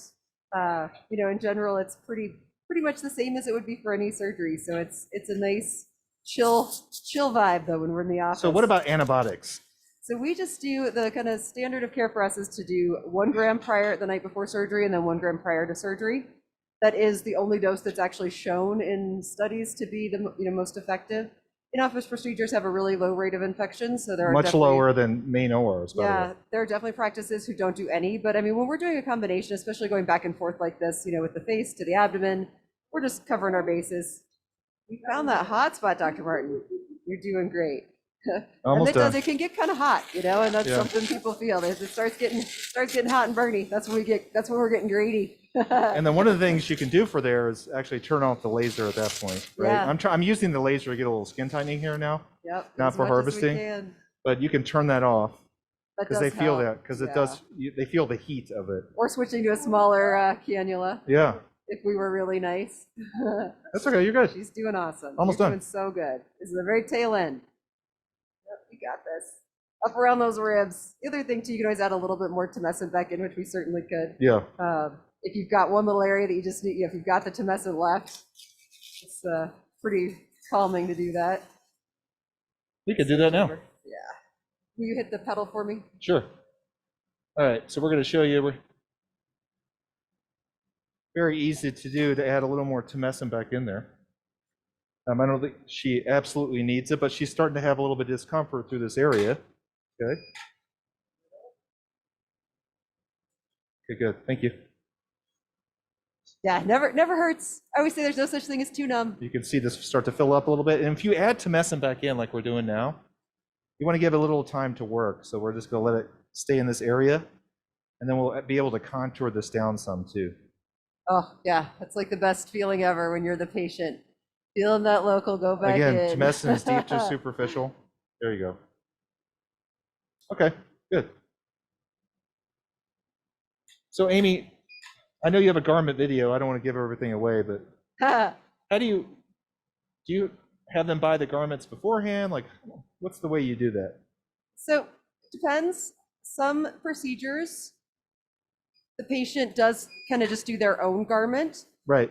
because it's such a small area or it's something that's really, a little bit more comfortable just to wear something that they have. I think arms are probably the best example of that. Right. A lot of people want to use these complicated surgical arm garments, but in a lot of cases, they don't fit patients well, or they can actually cause indents or divots in the areas of surgery, which we don't want. So it really is a patient by patient basis.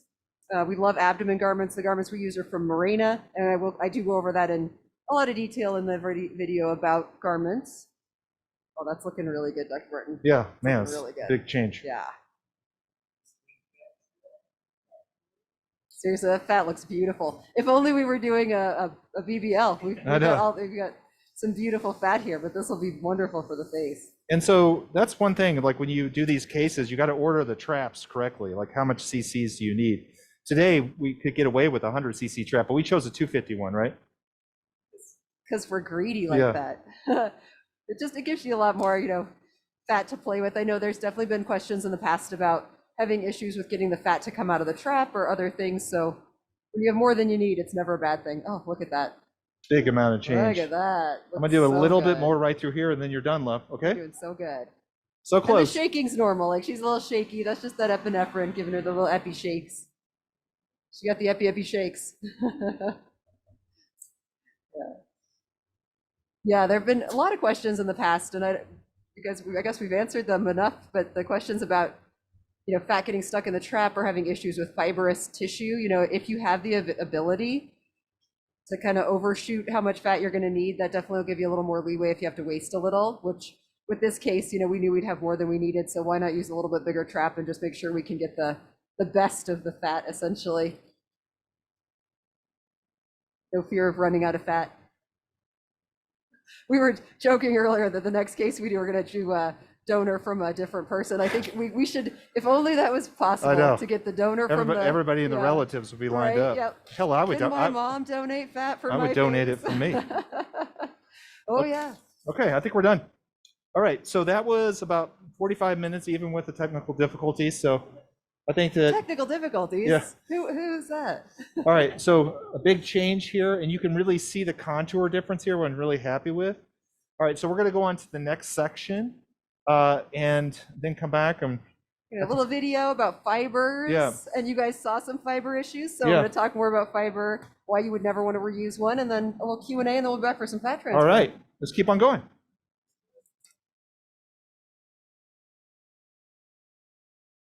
Hello again, everyone. Again, thank you so much for your participation in our event today. I have a really important topic to talk about, and it's one that we get questions about a lot, and it's about whether or not you can reuse the fiber. We had that question asked quite a few times on our last event, and I just wanted to discuss it in more detail and also show you why you probably don't want to do that. So come on over back to my cool little sterilization station. And I have a used, don't worry, this has been cleaned, a used fiber right here. So the number one issue is that this is not marketed or sold as a reusable piece. This is disposable. FDA indication is for a disposable. So that's really important. I have this one hooked up so we can actually see it. And there's something that you guys can't even tell, but when I run my finger along it, I can feel that there's little bits of damage to this sheath. Now, the really cool thing about this Beautifill fiber is that it's extremely flexible, right? I can bend it into a pretty small little circle. If you've had experience with other fibers in the past, you know that that is not the case. They tend to be very brittle. They have a very thick sheath, and those are meant to be, some of those are indicated for cleaving and being reused. But if you look closely at the tip, and I know this is hard to see, but what I can see is that there is definitely some, micro damage to the area of the fiber that is unsheathed. And if you think about how a laser works, you want to have a direction of energy. And if there are little nicks or tissue that's stuck to your fiber or stuck to that, glass part of the element, it's not going to fire cleanly or directly. Now, in the past, there have been some types of fibers that are meant to be reused, right? They are indicated for reuse. And there's two things that make them importantly very, very different. Primarily, if you have a fiber that can be reused, it's indicated for reuse. And that's the biggest key here, but it also can be tested. So this fiber is, there is no ability to test this to know if I'm getting a clean firing, right? I mean, I don't know how much energy I'm getting straight ahead, or how much of that is actually getting to where I need it to be versus firing like somewhat chaotically out the side. If I put it kind of back in its little, if I roll it back up into the cannula here, always seems like it's way farther up there. You can kind of even see it when it's in there, how you've got light coming from all around the tip, not just straight out. Like there's a lot of light kind of glowing around there, coming out in kind of a chaotic, almost looking pattern. I wish I had a new fiber to show you the difference, but we'll show you this during the actual surgery so you can see how cleanly that red light should be coming out versus how chaotic it kind of looks right now. And I hope that's coming through on the camera. Again, it's based on what size screen you're watching this on. You may or may not see this extremely well. So in the past, there have been types of fibers that I mentioned that are autoclavable, right? You can actually sheathe them. So they come with pieces where you can actually clip the sheath and then you cut the light, or you cut the fiber itself. Now that does two things, right? You're getting a sterile, you're getting new surface essentially, whereas with this one you would not. You'd be literally running this same, like all the same stuff that had been inside another human and had their tissue and their coagulant on it. Something that you didn't see on this one is when you first come out of a surgery, depending on the person and the type of tissue that they have and just the length of the case, the extent of the energy put in, there will be almost like you would see on a bovie tip, like, some tissue that is like adhered to the actual surface of this laser. If you weren't getting rid of that, you don't know how clean you're really getting this. You can't soak it, right? It has pieces that cannot be soaked. So you would never really be sure that you had complete sterility. The fibers, again, that you could actually reuse did have an ability to kind of score and break off a piece of the glass part of this. You would actually break, and then you would test fire it. So you would aim it at the device. There would be a little kind of area that you could aim the laser at, fire it, turn it on, test it, make sure that you were getting the correct energy, and then know that you were safe to use this. So to me, I look at it that way, like knowing how other laser fibers work and how they need to be tested and how you need to make sure that there's an even firing ability of it. It's not getting this kind of chaotic disbursement of that energy. there's not a sensor on this that would tell you that. So you would never know. And you're really just then trusting also that you're getting the right energy in the right location coming out at the right direction, and that it was actually sterile again for your use. So those would be the things that would really concern me. Absolutely, we understand, all of us, right? Disposables are expensive, and any treatment that has a very expensive disposable like a laser, those are things that you need to think about and build into your cost of each treatment. You know what that cost is, and making sure that you feel comfortable with the amount that you're recouping is going to be your best bet, and feeling good about the fact that you're doing a safe treatment every single time, that your laser is going to be firing correctly and you're using it appropriately. So hopefully that helps answer that very common question. Let's get back to surgery. All right, welcome back. Welcome back. We finished the liposuction portion of that. By the way, the total aspiration was 1,000 cc's on the belly, which is a lot, and I could have done more. That was a moderate amount for me. That's going to be a huge change for her. If Cool Sculpting, one of those external devices, changes X amount, that's like 5 times X. So I want you to understand that that is a chargeable procedure on top of just the fat transfer. Because the electricity went off for the device turned off, we had to change the fiber. And that's another thing. You should have multiple fibers on site. And I would say at least 5, all the time. So replenish after every case. In our office, we have set amounts, inventory that we keep for everything that we do. And I think you should do that too. So 5 would be good. There's an excellent question about pressure. We actually looked up that study, the Alma study or the Alma Endorse study, and they did not talk about pressure in there. With Phaser, there was some studies back in the early teens, 2012, 13, which talked about, I think, millimeters of mercury and the kind of suction pressure you should have on there. Higher pressures will cause lysis of the fat. So you want to keep that pressure lower. I keep it in the high 40s, low 50s range. So thank you so much for that question. It's something I'll make a slide for that next time. All right, we're gonna have a few questions here, then we're gonna go to fat preparation. FYI, on our patient, we did blocks a while back, and you have to think about the half-life of lidocaine, so they're probably only partially still there.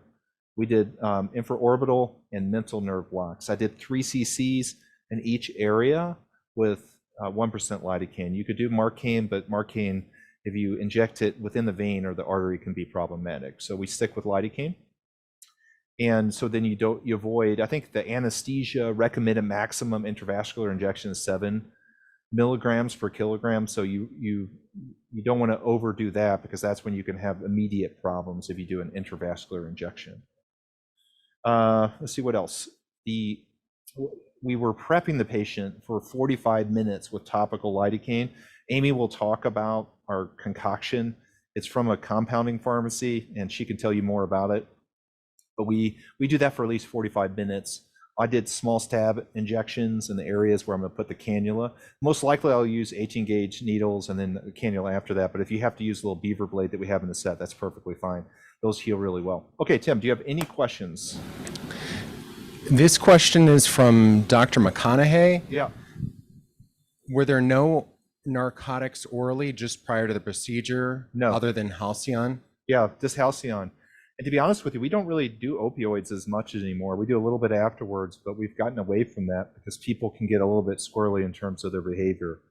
I'm not sure the narcotics offer a lot for the kind of immediate time, that feeling of discomfort. You saw at the end of that procedure where the patient was starting to get a little bit fidgety. I had a lot of lidocaine left, or a lot of tumescent left. By the way, my bags of tumescent, every bag has 1,000 milligrams. So whenever I look up, I know exactly what I injected. We did 1 bag plus 200, 1,200 milligrams. I knew her weight beforehand. I knew what her maximum was. We're not even close to it. So I could have injected a lot more tumescent. I'm not sure that the opioids really offer much. I know that, it's just the way we were trained, especially me as a plastic surgeon. You want to overly medicate these people to keep them calm. I think the Halcyon makes them relaxed enough, but I like it to where they're not altered, so you can actually talk to them and talk them through things. Good question. Next one. Dr. Gandhi asks, what antibiotics do you use? Antibiotics, we tend to use Keflex, to be honest with you. That's what we use, 500 milligrams.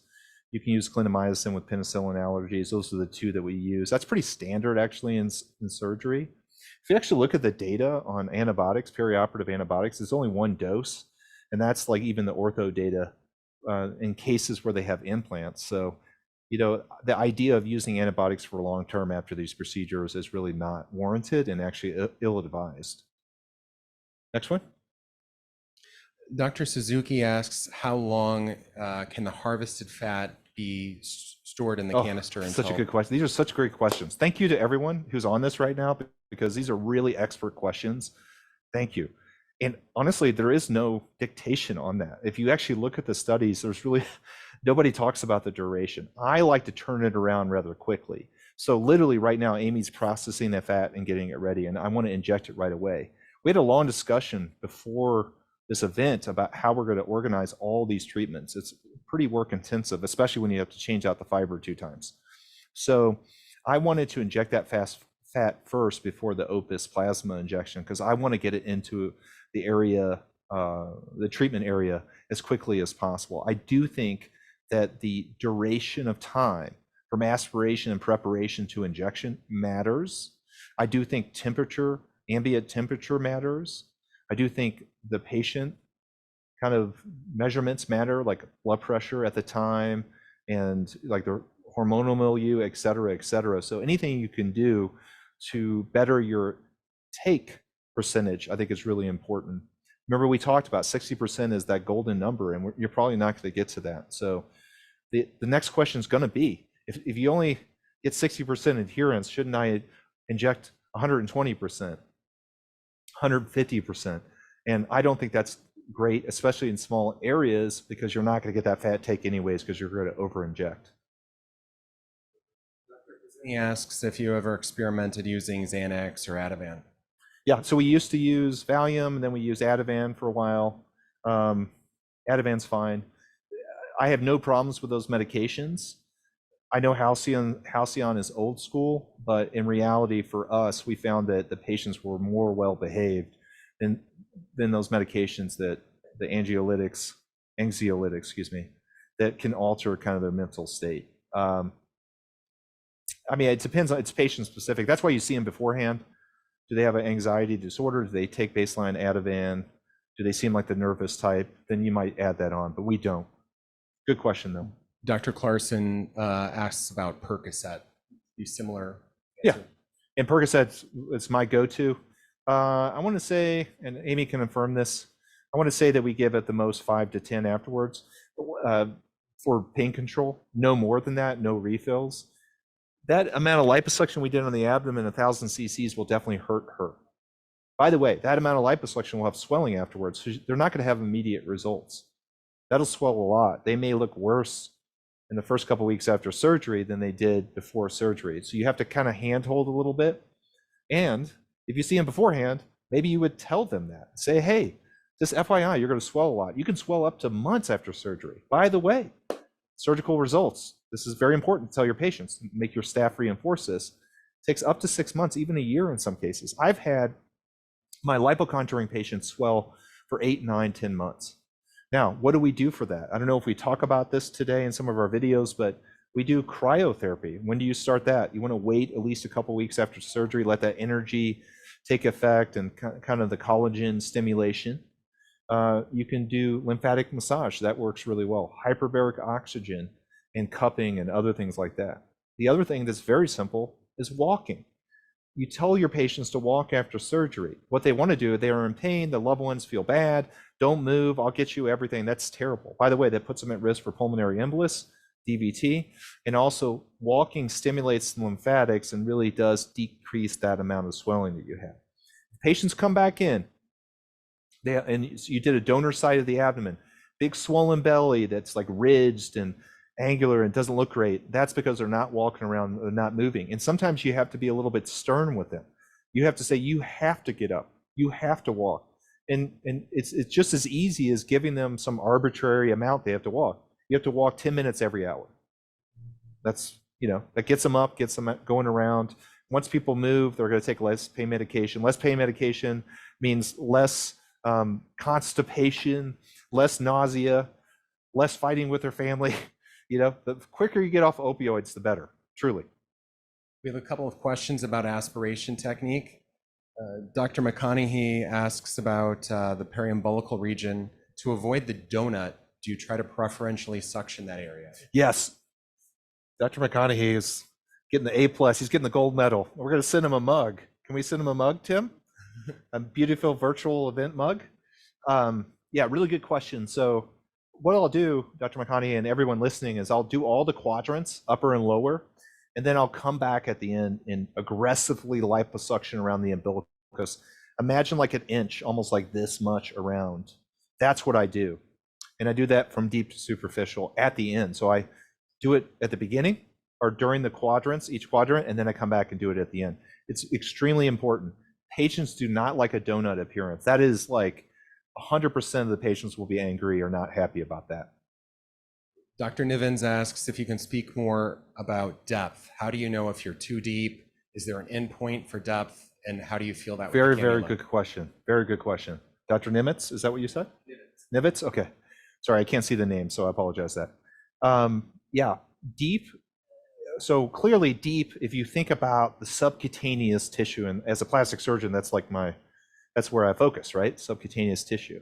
And it's from the fascia that goes up to the skin. And the superficial fascial system, which we call in plastic surgery, is extending throughout almost the entire body. In the belly, it's the scarpas and campers fascia. People may remember that, but you'll see these layers. Deeper is where that fascia is. That's where you almost want to go. Now, honestly, if you go through the fascia on the belly, that's not good, especially for the belly, but even on the legs or the arms, patients feel that. They'll jump off the table like that hurts. You actually have to have some strength to get through fascia in most people. So I think that in reality, to know that you're in that deep layer is to put it down and start to feel that resistance and stop there. If the patients are really having a lot of pain, you know you're too deep. And also, with liposuction, you have to think about where your elbow is from a proprioception standpoint, right? You don't want your elbow up really high because that's pointing it down into that fascia. You really want to get to that parallel kind of movement. And then as you go around, like to the flanks, you bring that elbow up, right? As you go around to the inner thighs, from the front of the thighs, you bring that elbow up and your hand automatically goes down. That proprioception and understanding where that cannula is in comparison to your arm is really where you take that next step from basic to moderate to expert. But I start deep, I feel that resistance, and then I start going there. And then superficial is a lot easier. It's a lot easier because you can actually feel the cannula through the skin, but that's obviously the area where you have the problem. So I tell people to go superficial, but just do that conservatively. A common question that's come up before is, would we ever wash the fat? Dr. Suzuki asked specifically, would you ever add TXA or antibiotic to fat? Who said that? Suzuki. Great question. Guess what I had in my tumescent today, which probably wasn't in that video? TXA. So I inject the TXA locally in everything we do. It's not going to affect the fat transfer in OT, at least for the data I've read, and I feel very comfortable with that. We don't wash with antibiotics. I'm not sure that's very helpful. It's a closed system. We're doing everything prepped and draped and sterilely, which is why I care about these procedures, why I want to do it sterilely. You could argue you could do liposuction less sterilely, but that liposuction is not re-injecting the fat. So I feel very comfortable as a closed, sterile system that I don't have to use to wash it with antibiotics. Now, we've washed the fat before, that's for sure. And that's usually when you get clogs in the filter. Amy can talk about that more. We've had one event where we had a little bit of a clog and we washed it and it worked out really well. But otherwise, it works pretty easily. So we don't wash it with antibiotics or anything like that. Now, there are other systems like Pure Graft is one where you wash it with a saline solution. And I'm not sure how helpful that is, but it does push the fat particles through the filter itself. I think this filter doesn't need washing, at least in my experience. Next one. Dr. Bailey asks about the endpoint for aspiration. How do you know how much fat there is to remove, or if there's more to be removed? It's never enough. It's America, right? More is better. So this is what I teach the fellows. I'm an adjunct professor at the university, and I talk to them about this all the time. For me, it's a visual endpoint. I have an image in my head where I want to go. Clearly, if you're not that experienced and you're just kind of adding this stuff on, then you think in your mind, you can use the super wet technique. I want to try to get to that aspiration level. That question before I think is really smart. And whatever that number is, you divide it out per quadrant, divide it into 4 quadrants and do that. You can have asymmetry, so you want to visually see, and then that pinch test at the end is really helpful. A lot of people want to pinch, they're taught like this. I don't know where this comes from, where they're liposuctioning and they're pinching and they're liposuctioning at the same time and pinching. That's how you get deformities. Don't do that. Use your hand. You saw me with my non-dominant hand, my left hand, pushing down and spreading open, spreading the tissue and having that cannula come underneath. That's really, really good technique. And I don't have post-surgical issues. I don't have people coming in with bad contour issues ever, because I use good technique during the procedure itself. Next question, Tim. Dr. Lahi asks, what is the reason for the hardening we sometimes see in the liposuction area? Oh, yes. The post-op hardening, how do you avoid that? Yeah, there's a couple things. Number one, the hardening can be from overuse of energy. That's what you saw on some of those older devices. When I was using Smart Lipo and teaching that, again, I've been a KOL for every company in terms of training. People would just administer crap loads of energy, and these people would get really some terrible dermal scarring and hardening and weirdness. That was hard to come back from. So that's number one. So if you just because you feel like it's going to super tighten it, that's not great. Okay, that's number one. Now this device, it's a moderate amount of energy. I don't think you have to worry about that, but that can happen that way. Secondly, technique, traumatic, kind of movements. You're kind of coming deep to superficial. You're hitting the skin. You're down again. That can lead to chunk out effects in areas that don't heal as well. Third, your post-operative healing regimen. We are on these patients. Guess what? They come in 2 or 3 times.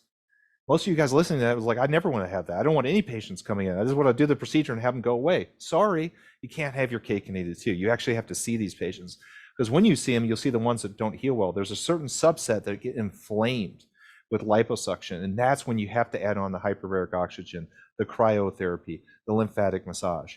And if you have to, you can use steroids in those situations.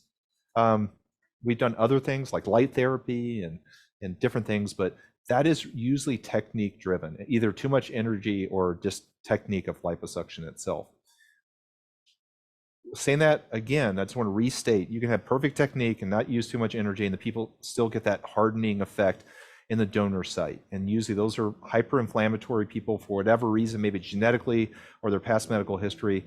And in those cases, you would really go to these tertiary treatments, hyperbaric oxygen, lymphatic massage, and in the last case scenario, steroids, but they do work. Medrol dose pack. Next one. Dosage question. Dr. Hart wants to know how much TXA you're adding. Was that to the bag or direct injection? It's into the bag. You can do it centrally. I think most people on this know that. That's what they do in ortho, they do IV injections, but I think we do 1 gram per bag. I'll have Amy confirm that, but that's what we've been doing. So it's not a massive amount. It helps. It helps with bruising and swelling. And I have to tell you, I wasn't a big believer in TXA. I do tons of face and neck lifts, and I started using it for my tumescent fluid for my face and neck lifts, and it was night and day difference. Same surgeon, same technique, swelling and bruising, 50% better after I started using it. Dr. Lucas asks about your thoughts on using PRP in addition to fat transfer to the face. I'm not against PRP. I'm not against exosomes and stem cells. I mean, I love all that stuff. We're not going to talk about that today because that's not really in the scope of what Alma is trying to educate with. I'm definitely not against PRP, concomitant injections. I'm not sure it's additive. The data in plastic surgery does not show a notable increase in fat graft take with PRP, but PRP is, it's okay from an FDA standpoint. So I'm not against you using it. If you already have those capabilities in your office, yeah, I think PRP is great. But again, that's not really what Alma teaches, and fat grafting itself. In my normal practice on every day, being completely transparent with everyone, do not include PRP with my fat graft injections. Dr. Fazuni asks about post-op instructions, medications, NSAIDs, alcohol. Yeah, great question. Again, we treat all these patients like legitimate surgical patients. Preoperative exam, photographs 3-dimensionally, consent form signed on electronic EMR, pre and post-operative instructions given to the patient both verbally and in writing and emailed to them, okay? Afterwards, we give them 5 to 10 opioid pills, whatever that is, at the most. We do not do long-term antibiotics. See them 1 week and then usually at 3 weeks. We do pictures at earliest at 3 months and latest at 6 months. Every now and then with fat grafting, I'll do an early picture just so patients can see how the fullness changes over time. So they have an accurate understanding of the loss of volume that's inherently going to happen with fat grafting. Dr. Shaban asks, what's the dose of your Halcyon? Grab Amy, I think it's, can't remember, I think it's 0.25. What's the dose of the Halcyon? What's the whole dose of the Halcyon. The dose of the Is it 0.25? Yes. 0.25? Yeah, so we use Halcyon 0.25 milligrams. Thank you. I would like to say I'm an acclaimed, accomplished surgeon, but I'm only as good as my whole team. And it's just very obvious on that when someone's sick. And you guys know what I'm talking about. When someone's out sick, it's like the worst thing ever. You feel like a child. Yeah, 0.25 milligrams. You could, I guess, go up to 0.5 if you wanted to. Next question. We're almost done here because we've got to do the fat grafting. How long would you keep them on Keflex? This is from Dr. McConaughey. Yeah, that's a good question. I said this before. I don't think you need to go very long. Just a couple of doses, one preoperative, maybe one postoperative. The data shows only the preoperative dose is what matters, and that's one definitive singular dose. So adding on more antibiotics in reality per the data, and that most of it's orthopedic data, does not give you any benefit to lowering postoperative infection rates, just FYI. But, you know, we are physicians. This is an art form. There's really sometimes no right answer, so you have to use your judgment. If you think the person's at higher risk for infection, then you could maybe do that for a couple of days. Also, if you have a patient that's a smoker, don't do fat grafting on them. Just say no. So one of the things I wanted to get across in this event is that no is the most freeing word in any procedural medical practice, right? That you can say no to someone with compassion, say, I will not do fat grafting on someone that smokes, is an active smoker. Then the next question is going to be, well, how long should they stop for? At least 30 days. That's what I do for my facelift patients, okay? Preferably, I think a couple months for fat grafting, because you really need that microvasculature to get the imbibition and help that fat graft survive. So, and then afterwards, you want to keep smoking cessation going. If you have a smoker and they say they're going to stop, I would check their blood levels, seriously, just to ensure that you're doing the right thing. Diabetes, question always comes up. What's the hemoglobin A1C you're okay with? Low 6s, high 5s, that's normal. I'm not diabetic, and my hemoglobin A1C is 5.6. So I think that low 6s is probably good. Okay, I think we're done now. They're ready for... We're going to do more questions at the end. Yeah. They're ready to start with the preparation of the fat. We're going to do more questions in the end and through. We'll inject the fat, and then we're going to show the Opus plasma procedure. Okay, thank you.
All right, hello everyone. So I'm a little bit disappointed because I feel like you guys had a lot of questions for Dr. Martin and I missed out on all of them. So if you have any questions during this, please feel free to ask. Tim is going to ask questions if you guys have them about fat processing. So you kind of see I have this all set up here. We already talked about like flipping the canister, so it's down here on its little, it's flipped over. I have actually already started siphoning some off. So we had so much to go with. Oh, Nils is faster than me. So we had so much, you can see we've already got, like I said, more beautiful fat than we're gonna need for today's case, but just to show you guys, so Nils, I am going back down, here we go. Okay, perfect. So here we go. So we've got our, always remember, and this is the mistake I make, I don't know, Nils, basically every time we do this, I put this adapter on and I don't clamp it off and then fat's just pouring out onto the floor. So if you don't want to be like me, remember to clamp it off before you attach it and flip it. So then we're just gonna open it up and we're gonna start drawing off. And her fat is really beautiful. I always wish that I could struggle more, mostly because then I can kind of show you guys tips for how to work through some of those struggles, but there really aren't any with her fat. It's such good quality. So kind of see there that we're able to just get all this beautiful fat. One of my biggest tips that I'll talk about in a second is my canisters. We'll get another one here just so you guys can see this. So lure lock it on, then unhook. Don't be like Amy. Don't throw fat all over the floor. But I do have a chucks on the floor because, I've done it enough times. So you kind of see, I mean, look at that fat. That is just gorgeous fat. If you're getting, let's just say I was having an issue right now, a couple of tips. So if you've got really bad clogs, a couple of things you can do is just let it kind of, push it back up. Or if I have a terrible clog, let's show you with this one. So let's say I'd gotten just a little bit out, right? And let's say I had a really bad clog. Like I'm pulling, like nothing is happening. So what I would do in that situation, so let's say you're pulling and you're just getting nothing. I'm gonna get air in my syringe, okay? And then I'm gonna push that air back in. So we're gonna lure lock on and we're gonna push it back and then see I clear the tube. So that would have cleared it would have cleared the blockage essentially. So that's my tip. People just try and pull harder, right? Like they're just pulling and pulling. But if you're really jammed up, get an empty syringe. This one didn't have much in it, so I had enough air, but just get an empty, hook it on, get your air there, and just push that air back up into it to push that clog back through. And then you should be good. Look at that. We got beautiful fat coming out again. Beautiful fat. So I'm going to go back up to the top. All right. So go here. So we're going here. So my tips. There we go. My waist is good. So my tips here, canisters like this that can be autoclaved. These are technically, little just canisters you can buy for like, storing gauze or whatever. Get some of these, autoclave them before your case, and then you can see all my syringes are straight up and down. For this case, it's not really all that big of a deal because I've got mostly little ones, but when we're doing like BBL or fat transfer to the breast, I'm gonna have both of these full of like big syringes full of fat.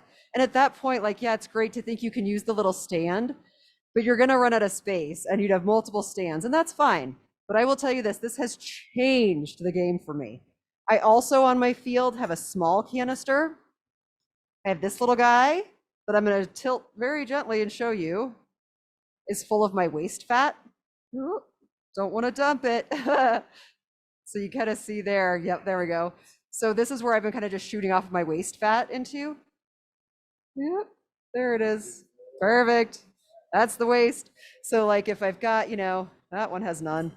This fat's so good, there's nothing to draw off, but you kind of see there's like a little bit of red. That is such a good shot, Nils. So that little bit of tumescent in there, we're gonna just drain off till we start getting fat through there, right? Then you don't have these piles of like disgusting fatty gauze on your tray. Everything is nice and clean. The other thing I've already done is I have drawn off some little 1cc syringes for Dr. Martin to use for the face. I also have a couple of 5s. We'll see what he wants to use when he gets back in. And then I have my little lure lock connector. A lot of people ask about whether or not we're going to size the fat. And I think Dr. Martin, did you guys address that, Nils, when you were out in the doing Q&A, sizing it? Yeah. No. So we'll talk about it when he comes back in, like using the sizers and why we may or may not choose to use those. Yeah. Awesome. You guys got any questions about fat? Questions? Great, I know. I wish I could just ask you guys, but any questions about fat preparation for me, Tim?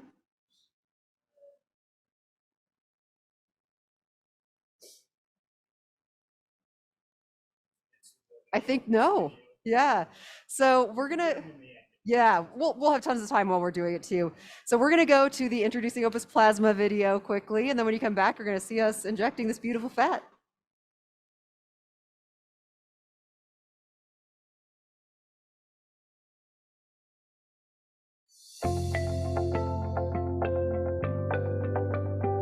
All right, let's talk about the fractional plasma resurfacing difference with the Opus. We got this device recently and been very, very happy with it. As you guys know, I'm a board certified plastic surgeon. I do a lot of facial procedures, and the Opus is a great add-on. But especially a great add-on with Beautifill. I mean, Opus has so many positive qualities. For me, for my purposes, I love the fact that it's flexible. You can do coagulation, you can do ablation, you can do coagulation and ablation, something in between, that Goldilocks area, and it makes the biggest difference. It's great form factor, as you can see it here. It's easily portable, it moves around easily, it's not big. The user interface is really easy. This is not a sales pitch for Alma. I'm just telling you, like, it's easy to use, and our staff has really embraced it. But let's talk about Opus for Beautifill and why that's a great combination. There's so many different areas that we treat with Beautifill, not just fat transfer, but actually fat removal. So first and foremost, with the Opus device, you can have a notable amount of skin tightening, with administration of the energy externally. And you can mix that with the Beautifill. So you kind of sandwich in. The Beautifill has skin tightening and the deep dermal layer, and you can get the outside with the Opus. The second thing is this device is great for adjunctive procedures. A case we did recently, patient had acne scarring, we're doing fat transfer. So you can combine it together, and that's really helpful. So understanding plasma energy is specifically the Opus. So let's go into detail about this technology. So when you think about fractional plasma energy, you think about plasma energy itself at this fourth state of matter. We're not going to go into what that means or the physics behind that. But that's what happens as this administrating rolling device circles around and gets near your skin. It stimulates an electrical current that creates a spark, plasma energy, resulting in coagulation and ablation. What's important about this is low plasma intensity can result in coagulation, where high plasma intensity gets more ablation. And so you can adjust it accordingly. And that flexibility with this device is what makes it different from a lot of other devices on the market. And that's why it's so applicable for many different clinical situations. Skin tightening, resurfacing, whatever you need there, this device can do it. And you think about the Opus, especially in an office like mine or your office where you guys have a Beautifill, that combination procedure is what patients want. You're combining technologies, you're improving the outcomes with basically the same amount of downtime. They're already numbed up, they're ready to go for these procedures. And also people ask, like, how long does this take? It's 20 to 30 minutes for most treatment areas. It's not that long. This is one of the quicker devices for using it that I've seen. And we've had many, many different RF devices in our office. Lastly, and most important to me, it's an extremely safe device. Just that plasma energy has a lot lower incidence of swelling. So, you've had these external treatments, people have edema for a long time. This is not that way. It has erythema, but not as much edema. But more importantly, it has a much lower incidence of PIH and even hypopigmentation. So that makes me feel better for my patients. So one less thing to worry about with these treatments. The other question we get is ROI, and these are expensive devices. We know, we bought them, and it's a big investment for your practice, and there's a huge ROI in devices like this. Obviously, an external device like this, which is super powerful and flexible, you can sell this every day. But, as a combination procedure, specifically with Beautifill, and what we do in our practice, we add an extra percentage to the case, say 15 to 20% extra on the case charge, just to add on this device, and that could be notable. We definitely try to make are charged less than what it would be as a freestanding treatment. But more importantly, we're talking about patient satisfaction, right? What are they getting out of this investment? And in reality, these combination procedures just make patients happier. And it doesn't have to be a facial case. If you're doing Beautifill, fat transfer to the face, and also Opus, I understand that, but you could do Opus on the face and Beautifill fat transfer to the breast, or just a Beautifill liposuction case of the neck or of the flanks. You can actually do Opus over the area of liposuction that you did on the belly to improve the skin quality and to help with skin tightening. So it's an amazing add-on that pairs very well with Beautifill no matter what you do. You get more financial gain from the case, and the patients are happier. So it's a win-win situation. And then when we're talking about marketing of this device, Opus is a newer device that's only come out in the past couple years, and it's really transformed the market, but it hasn't penetrated the market yet. So for sure, at least our belief, and we really focus on marketing and business building, this device will be, easier for you to market than comparison to maybe other devices that are more saturated. And then if you have the Beautifill and you can combine these together, I think that you could market those together. It's a combination technology is really enticing to patients and will, at the very least, the narrative of that to them that you're raising these results even higher with these devices working together will bring them in the office. So in summary, this device is a great add-on procedure, especially for Beautifill. It can increase your skin tightening results. Now, Beautifill at baseline, you do get some skin tightening with that, and this will make it better. It can increase the skin quality of the treatment areas, especially if you're doing facial fat transfer procedures, but it also can address the face when you're treating other areas with Beautifill. And I think overall, it's an easy device to use. It's safe, lower PIH, lower hypopigmentation. It's quick to use, great, easy user interface. So this has been an amazing addition to our practice, and we are very, very pleased with our purchase.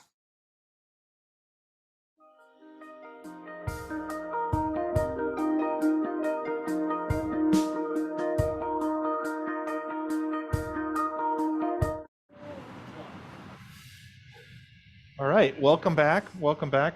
Nils is going to fix the camera there. We're going to do the fat transfer now. Amy was nice enough to show us how we prep it. We put it in 1 cc syringes. The Alma kit comes with 18 gauge or 19 gauge cannulas that are 4 and 7 centimeters in length. These work really, really well when you have good fat. If you have fibrous fat, that can be hard to use.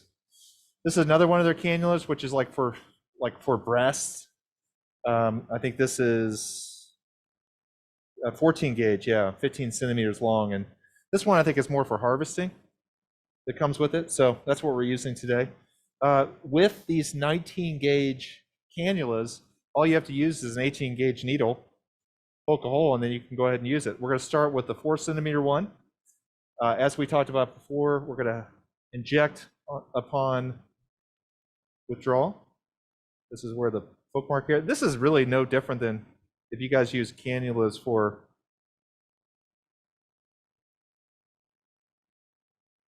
fillers. This is a real small amount here. Yeah. I don't know. Did I come up with that, or that has to be something I read somewhere? Yeah. Dr. Martin, one thing that I asked if you guys addressed it was about sizing of that. Yeah. Why would we size it or not size it, or everybody was just talking about sizing of that? This is back to our conversations with Avi.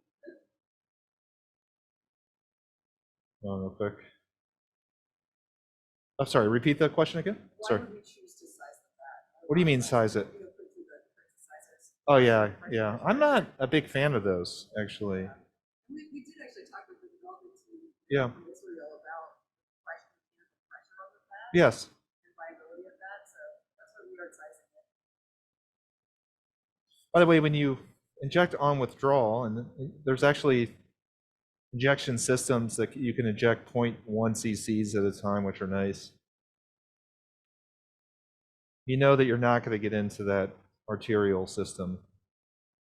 We're going to do 3 cc's at this nasolabial fold, and then move on to the malar prominence. You can go inside the mouth for the malar prominence, or you can stay here. This is very superficial now. Superficial to deep, it's the same theme over and over and over. What about the injection guns? Yeah, I like those. I have nothing against those if you want to use those. In a case like this, You really don't need it, yeah. big body bases. That's a big change. I don't know how well you. Now, Nils, go back to yours. Let's zoom in here. Yeah, this is a really big change through here. Pretty remarkable. It's hard to see, I guess, on a 2D screen, but notable change. All right, so now we're going to go to the 7-centimeter length. I know everyone's taught to inject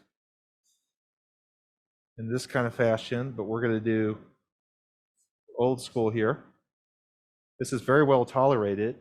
How much pain did that cause? Yeah. By the way, I do most of my injections this way without any topical or anything. Again, I'm really deep here.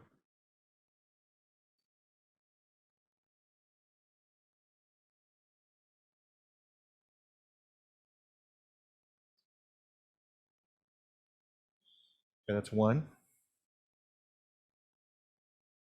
You could do up to 5 here, I think. She has pretty good cheek definition. It's more the asymmetries, I think, that were her problem.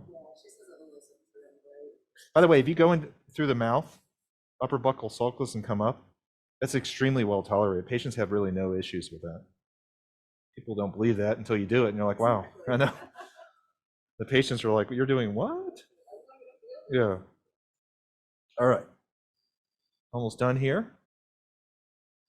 Well, let's do 4 on each side here.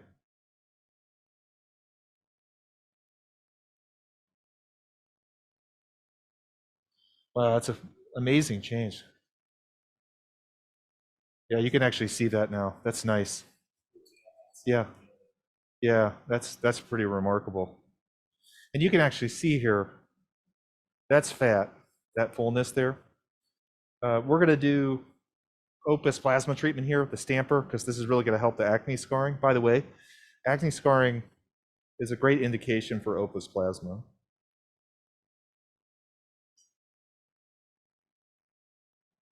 So we're doing 4 cc's on the malar prominence and 1 to 2 cc's on the marionettes, and that really made a difference. You got a little bit here. Let me have a teeny bit more. The fat transfer is going to really help the acne scarring too.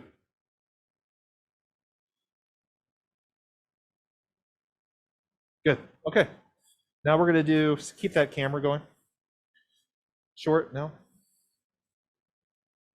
How you doing? Good. Yeah. Open your mouth. Just have people open their mouth in a relaxed fashion. There you go. This one is kind of like at the level of the orbicularis oris muscle. You don't want to shade out all into this area. You don't want to go into the jowling. This is like short bursts, little teeny amounts.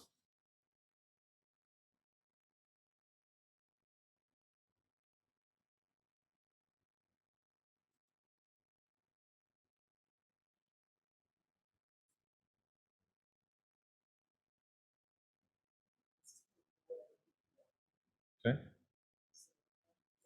Yeah, so this is going to be, after I do this one, it's going to be 1. You could just change the cannulas, keep the needle in there, which makes a difference too. I'm going to do a little bit more, and then I'm going to be done there. Man, that's huge also. You're going to have an amazing result, my friend. It was all worth it.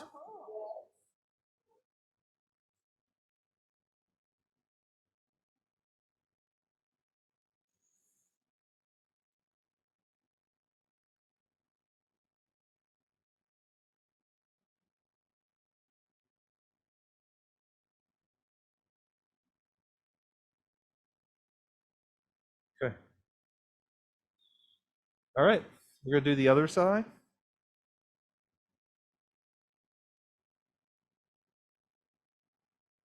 Great. All right. Let's start over here. Nils, I'm going to come over there, so maybe just keep using that camera. Yeah. Or bring your camera around, whatever you want to do. Here you go. 1 second. There you go. Get you through there. Oh, perfect. Great. That's a really good angle. Right. Yeah. Let me go to yours real quick so you can see here. This is where you can look at this nasolabial fold depression through here, which everyone has. Are you showing me now like that? Yeah. And so we just made a small poke at the, with a small insertion point with the 18 gauge needle. Again, this is 19 gauge. I want you guys to notice something about this. This fat goes through here like the best fat ever. Like this trap, the system really gives you high quality fat. And we see that almost every time. I mean, every now and then you get a really fibrous person and there's not much you can do about that. But even in those cases, we tend to kind of find a way through it. Yeah.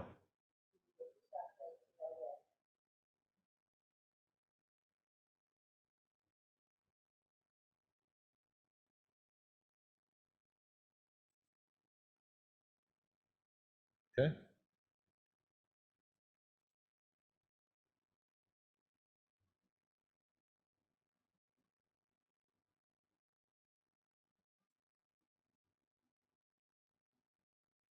Almost done here. So we had 3 on the other side, right, Aim? It's gonna be a little more superficial here. 3 over here. Great.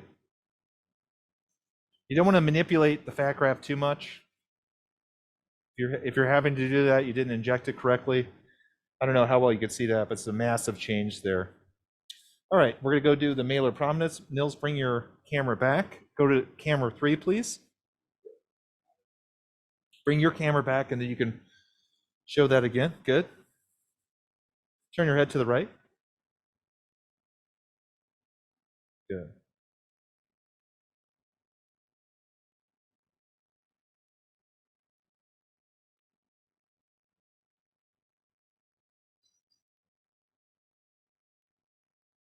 Now she had some baseline asymmetry beforehand that we talked about. The right side was a little more deficient than the left. How much did we inject on the right side? Okay, so we'll probably just do 4 on this side.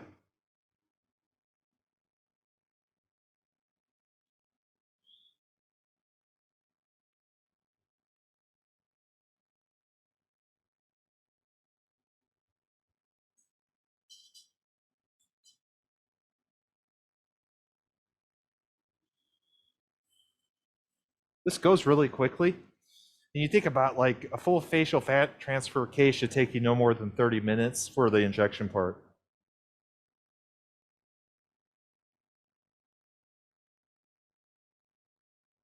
A little more superficial here.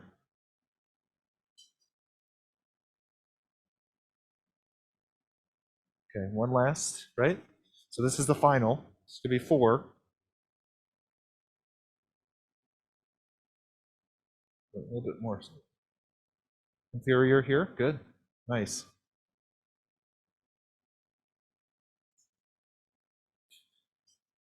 little bit of that sawing motion too. It's good. God, this is just amazing. I'm jealous. I want it because it's not fair. All right, so it's good. Now she'll seem a little bit volumized. Remember, we're going to lose some of that on both sides, but her acne scoring actually looks a lot better too, which is really nice.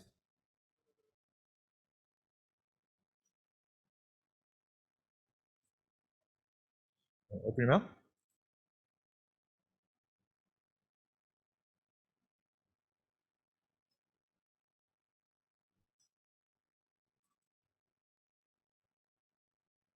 A little bit at a time. Staying deep, that orbicularis level.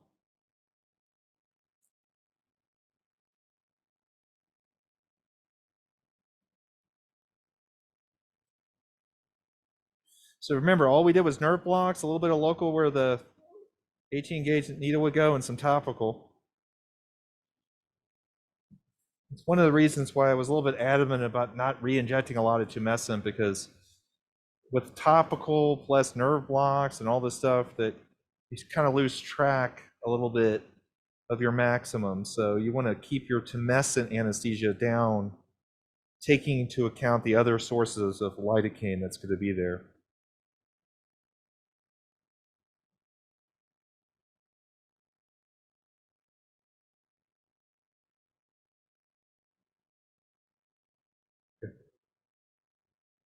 Wow, that's amazing. Do we have any left? So much, more than we ever would do.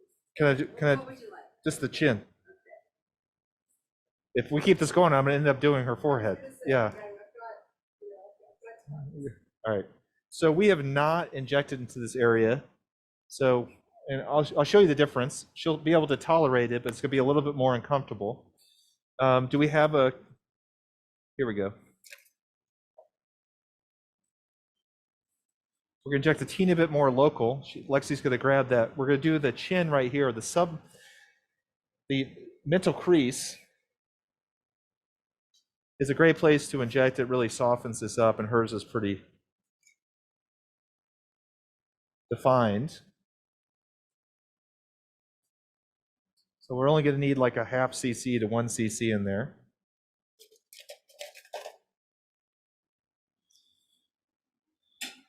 And I'm gonna inject it across so you can see here, right there. Little poke, okay? Sorry about that.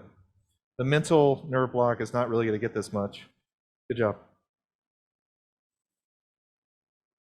You give that about 10 seconds to work. Poke.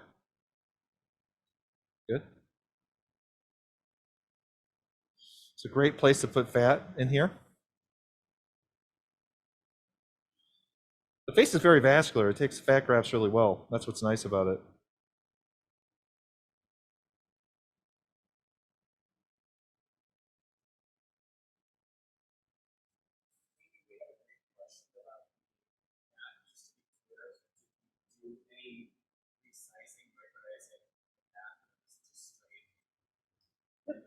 So we did have a question about resizing the fat, and no, we did not. Yep. And again, we kind of go back to our lengthy discussions with the development team in Israel about the mechanical pressure on fat cells, and if Well, you're really looking for viability.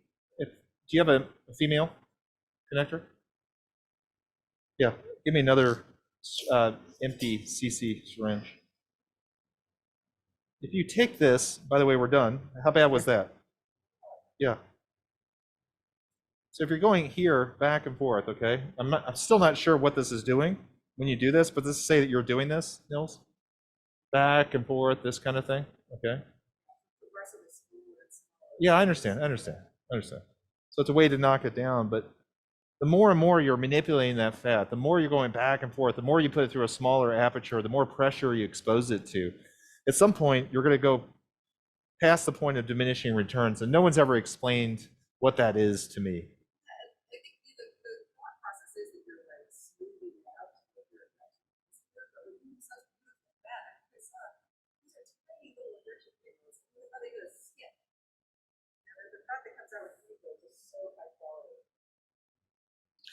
All right, so my part's done. Next thing we're going to do is, I think, watch another video, and then Amy's going to do her opus. Oh, great, good, even better. I'll stand over here, Nils.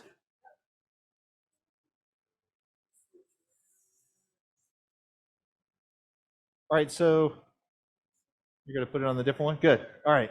So one of the questions we had was like really good. These are the best questions we've had of any event we've ever done. It's really, really smart questions. Someone from Chicago, by the way, I trained at Rush, so I love Chicago. That's where my wife's from. Asked about the pressure, and the pressure, the lower, higher levels change depending on altitude. So it's going to be lower for me if it's 50 kPa, and then Chicago it's probably 60.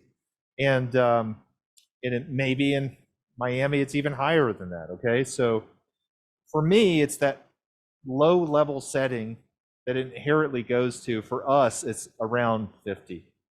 And then when I turn it up to 75, and maybe Chicago that might be 82 or 83, and Miami might be 85. Just FYI, that was a really good question. Fat preparation.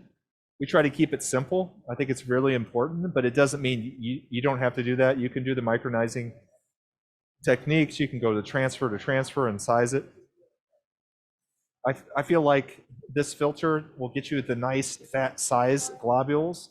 I think when you're talking about micronizing and getting into smaller and smaller amounts is actually the lip and the teardrop. So we'll have to do that one of our future events to really show what that looks like, because those get really delicate, and that might be a case where you would size it. Any other questions, Tim? Just come over here, because I can't hear you. So for radio frequency after liposuction, what would be the earliest that you can do it? I guess we're going to be doing it immediately. Yeah, so that was a really good question. We actually talked to the Alma team, the trainers. The depth of that radio frequency treatment, that plasma treatment, is not going to go in the area of the fat graft. The second concern we had was the stamping of her acne scarring with just the pressure of that stamp. So you had the stamp on the Opus plasma, if you guys have it, you have to put a little more pressure on it, where the rolling head, which Amy's going to show you both of those today, is a lot lighter pressure. So we were worried that the stamp might cause displacement of the fat graft or affect it. We don't think it does. And so the depth of that treatment is not going to affect that fat graft from our perspective, from our judgment. But that's a really good question, because we actually asked that question ourselves to the Alma team. Marijuana smoking is something that you talk to patients about. Yeah, and marijuana is legal in Colorado. It has been like one of the first places. So we tell them to stop all smoking. If they have to do, if marijuana is part of the regimen or pain control, then they can do edibles afterwards. I don't like edibles because they're not regulated. We have no idea what the patient's getting, but it's their prerogative if that's what they want to do. So we avoid inhalational anything, tobacco, marijuana, whatever. So that's a definitive for us.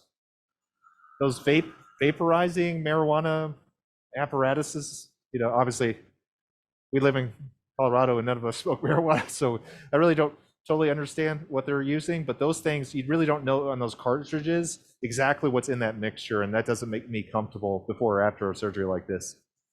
Next question? There's a question about post-op. Do you have the patient need the donor area post-op, and if so, does that help with preventing hardening? What was the question again? Say that louder. Do you have the patient need the donor area post-op to prevent So the question hardening? was, do you need it? I'm assuming like kneading like bread? Yeah. So kneading a massage, like a donor area, is not good. Actually, the harder you are with that, the worse it is. If you actually, and Amy's originally in her old life was a certified massage therapist, and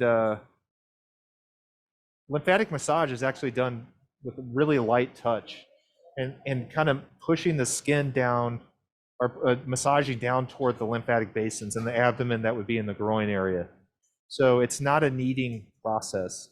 Lymphatic massage is a specialty massage. Not every massage therapist does it, so you have to find the person to do it correctly. And maybe you have it in your office, but it has to be true lymphatic massage. Any other questions, or we're almost ready for Opus Plasma? All the questions so far. Okay, great. All right, now we're going to do Opus Plasma. Super excited about this. Just another part of this procedure, and we're going to direct your view over there. Good.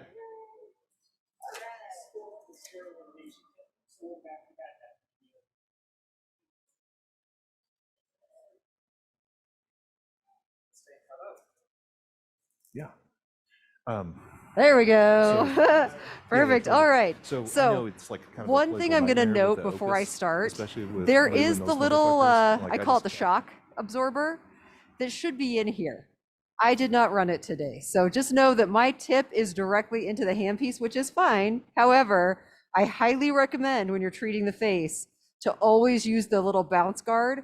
What that's going to do is keep you from having irregularities as you glide, because remember, we want to use just light pressure. We're barely touching the skin with this. We want it to just glide over, because that space is what allows the plasma to react. So that's what's creating that plasma reaction. So you're not pushing, and that little bounce guard helps you, go over the contours of the face in such a way that you're not causing irregularities. So I'm going to show you how to roll on the forehead, and then we're going to move to some stamping on the cheek. And then we're going to do some final Q&A and all that good stuff. So we got lots of fun still. So one of my favorite things about this also, I'm going to show it up close before we go to the face, is the ability to rotate the head. So at first that kind of bothered me, right? I was like, oh, it's so unwieldy, it's rolly, until I realized the beauty of this, because you don't have to contort yourself to the handpiece, you can turn it. So as you work, you know, I'm going to do multiple passes. I might just turn the head, which allows me to keep my hand in a much more ergonomic position during the treatment, which I really like. One other really key thing with this, as you know, the skin needs to be completely dry. That might be a challenge if you've just done fat transfer. So I have made sure I've wiped everything off. We've given enough time for the blood to coagulate right at the surface where she had those little poke injections. I'm still going to avoid going directly over them because, again, no moisture. Like, her skin needs to be completely dry for this to work. So let's move down so we can show you how this rolls. Let's get ready to roll. So you want to have tension on the area that you're working on. Again, that's going to help keep you from having irregularities as you go across. And I don't use the foot pedal, I use the trigger. So I use the button, okay? So we're going to be working on the forehead here. And again, use the contour as little as possible. I'm not trying to roll over like this. I'm going to do short strokes, short, quick strokes over the flat areas. So I'm going to start here. And you hear that little sizzle? She can probably hear it. Yep, she heard it. Perfect. So you want to move quickly in one direction. Okay. I can hear the sizzle. I know you guys can't. As we get, so I'm starting to contort, right? So instead, this is where I'm going to change my direction. And now I'm going to come this way. Perfect. Nice and gentle. Don't push. You shouldn't have the skin dragging. This isn't an area where I need extra tension. So it's pretty easy just to do a little bit. I'm going to go in a little slight diagonal now. So see, I just slightly turned the wheel. So I was here, turn the wheel just slightly so I can always be working straight. I don't ever want to have to contort if I don't have to, because you want to keep this as up and down as possible. Okay, now we're going to turn this way. Perfect. And look, I'm just doing nice short little strokes only on the surface that's flat to me. And there's our 4 passes. Perfect. Okay, let's switch to our stamping tip. We're going to completely back out of the system. We're going to change our head here. Okay. All right, Nels, you want to close up on me again here? All right. And perfect. All right, so I've switched out to, it's easy. I love this too. Like, it's not complicated. You just push it in. I'm not using the one with the guard. In this case, I don't want to, because you want nice solid pressure. But remember, we just put fat in. So I don't want to have that extra ridge of the plastic that I kind of have to push more through. I just want steady, straight pressure. You don't need to push hard, but you do need to be in full contact with the skin.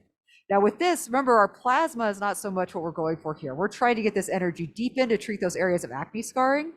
So we're not looking for that rolling with this or that plasma energy. So I've actually got my wattage at 40. I'm going to turn it up to 50. Everybody always wants to know settings. This might be a little intense. We'll see if she can handle it. Pulse duration, I'm going to go up to 1 second. Again, that might be a little long for your patient, so definitely be in contact with them. She is very numb, right? She's had topical, she's had blocks, she's had some tumescent in here. But again, if she's feeling this, I can always turn it down. So I'm going to start at 50 watts, 1 second duration. The plasma's at 25, because again, that doesn't really matter in this situation. We're going to push standby. We are ready to go. So we're going to start here, again, putting a little bit of tension, and remember, full contact.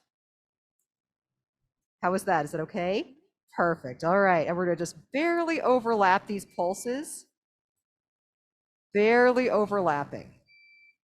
Perfect. Now I am probably going to do, depending on her toleration level, 2 to 3 passes along these areas of scarring, because this is really, the rest of her skin is in amazing shape. So she doesn't need a lot of other resurfacing. We're really going to just try and focus in on these areas of acne scarring. One other thing I should note is you can see that in addition to really making sure the surface is dry, I'm also not going to be treating over any areas that have any lingering bits of Sharpie, because you don't want to heat up that Sharpie and drive it down into the surface. You want to see if there are any questions? Lexi, you want to grab Tim and see if I've got any? And please, everyone, forgive me. I have terrible allergies, and it is very much fall in Colorado. So if I am sniffling, I really apologize. Right? Hopefully no one is super sensitive to the sniffles. I do apologize. Some questions, Tim? And Nils, I don't know if you're able to see this. Oh, perfect, Dr. Hart. So the settings I'm doing here, again, I'm at 50 and 1 second pulse duration. I have the plasma at 25 because that's not what we're going for in this particular situation. The plasma energy when I do the rest of the face, and I don't know, Nils, if you can see this. It's probably a little bright, like we can see some nice erythema. That's what we were looking for. Yeah. So I was treating this area with, I actually went up to 60% plasma because she was tolerating it just fine. I kind of go with the patient toleration, pushing that plasma as much as I can in areas where I'm looking for that plasma reaction. You want to always, we treat conservatively still. I mean, this is not like a goal of like treating someone as super aggressively as possible. So I wouldn't really go higher than that, you know, even if she was like, oh, this is fine. I'd still, with the first treatment, probably stay around that range. Any others? For the forehead, it was local? It was I'm sorry, topical. topical? Yeah, so on the forehead, I did a topical tetralidocaine cream that's a 23/7. If you need to put facial wrap or biofilm, anything occlusive to kind of push in that topical. Yeah, so you can in this situation, because she was draped, I actually just did some gauze to keep it in place, but not make it so sweaty for her underneath the drape. But yes, if your patient's not draped, I would certainly recommend doing some cling wrap or something just to keep that local in place. And you can even go back in. So if you've let somebody sit with the numbing medication on for about 30 minutes, go back in, put a little more on, give them another 30 minutes. Like if you've got somebody who's super sensitive, I would double it up. Any other questions? Is it okay to ask a non-opus question? Absolutely. Ask me a non-opus question. I could opus and answer questions. So Dr. Nivens asks, for transfer to the face, do you ever use the sizers, the 2.4, 1.4, 1.2? Yeah. It's Dr. Martin here. I love it. Hey. He's on the back mic. Yeah, Tim. So those downsizing, female to female, does that come in the kit? That comes in the kit, right? Yeah, we use those for lips and tear troughs and areas where you really want that smaller fat globule Doing okay? to be. So we don't use those for the bigger areas. I just don't think it's warranted or necessary. Awesome. I mean, unless you guys want to keep watching me opus, I can send you back to Dr. Martin for Q&A. We'll do a little video on sterilization. You guys get to watch me talk about sterilizing instruments. Yeah.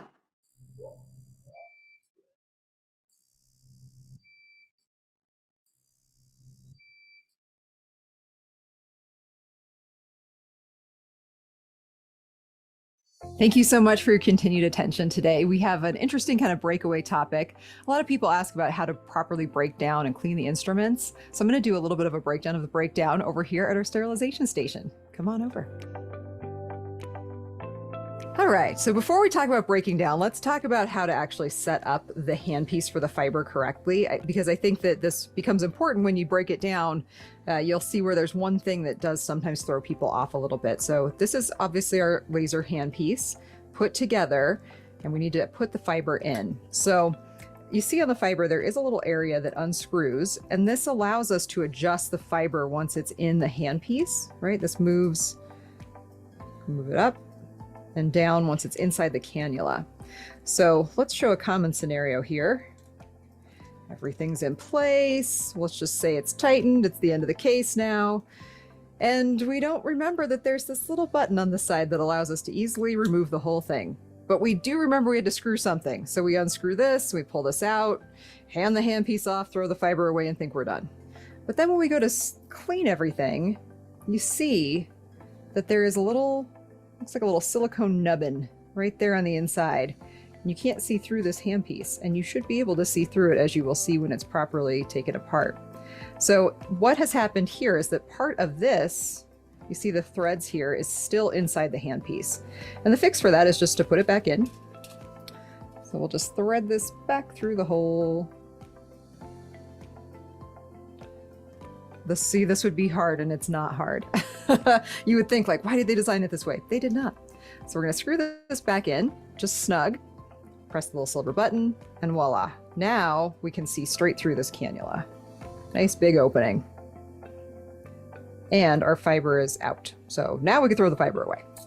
All right, let's talk about how to break down these handpieces correctly. So they do both come apart. I think most people remember to take the laser cannula apart, but may not remember that this actually comes apart as well, and this is the infusion handpiece. So both of these, we're just going to unhook the cannula. The infusion is just a lure lock, this one is just a thread, and then both of these are going to come apart as well. So we have two parts on both handpieces. 1, 2. This guy also just unscrews. 1, 2. It's important that you really take these apart and clean them extremely well, especially this cannula, the laser handpiece, because remember, there's aspiration coming through this. So you're getting tissue and fluid through all of this, and you want to make sure you can see down in there. It's hard to see on camera, but you'll look in there. There's actually a little rubber gasket, just like there is here, inside here as well. So you need to get all of that cleaned way down in there. And to do that, you got a great set of brushes that came with your kit, which we love because we clean so many instruments here. We also have these guys, which I believe are the Miele brand, maybe. They are baby bottle brushes, but I love them because they have a number of different sizes for the different types of cannulas, or for the different sizes of cannula, because you really want to make sure that when you're cleaning out a hollow handpiece that you're getting, you hear that kind of like that. I'm gonna hold it up next to my mic. Like it's really getting the edges, like it's getting a good clean.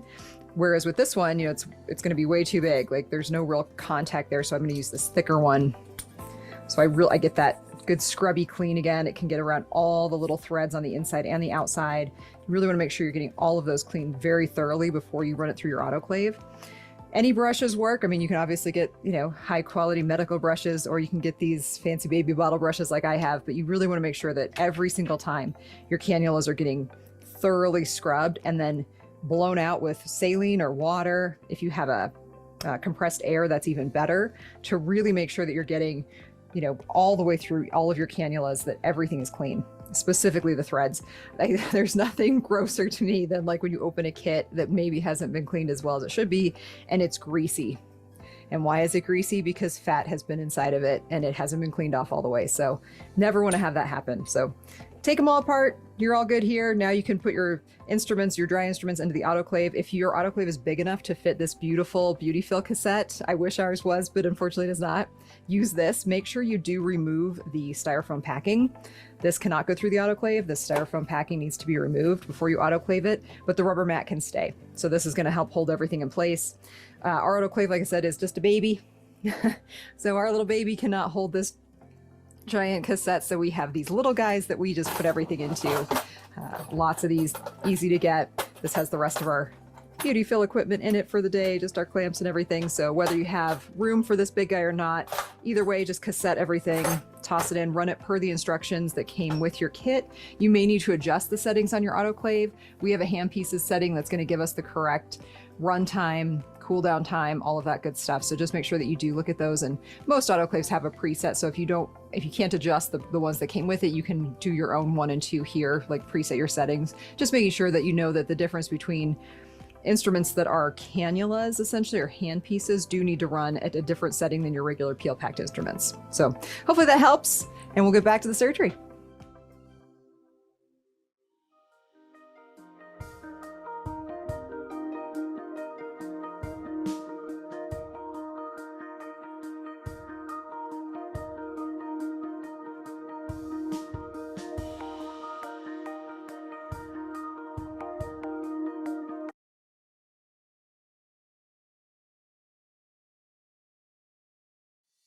So another very common question we get is talking about garments. Everybody wants to know about compression, magic compression. So let's take a minute and talk about the different types of compression that we might utilize for this case and for other cases. Come on over.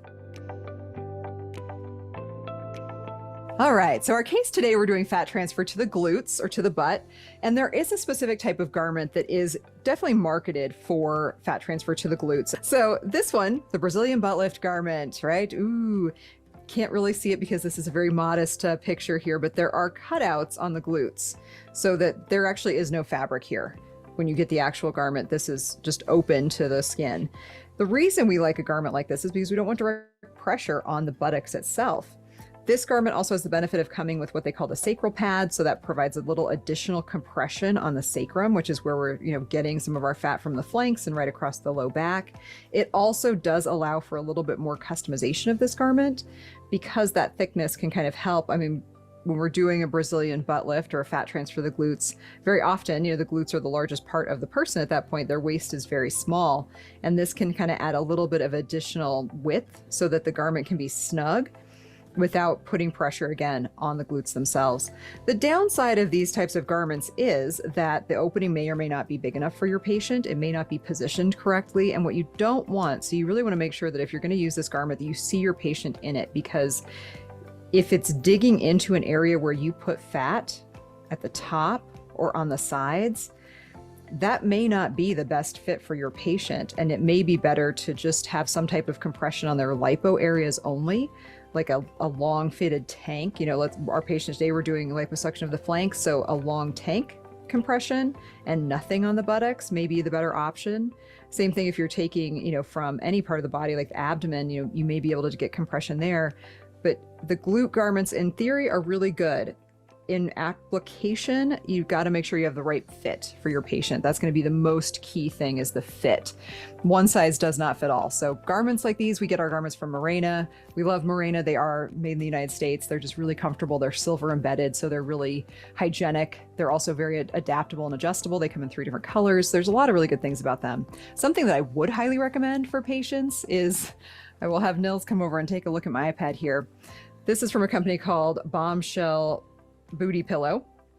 But you see there's 2 pieces. This is actually a standing urinal for women, so that part is not included. So it's a backrest and a seat cushion. So you kind of can see that it comes in 2 parts. So like if someone has an office job or if they're driving, of course it's not going to show it to me now, you can sit on one part and then have a part behind you as well. So that allows you to keep your glutes off of having no compression, like on a car seat or on an office seat.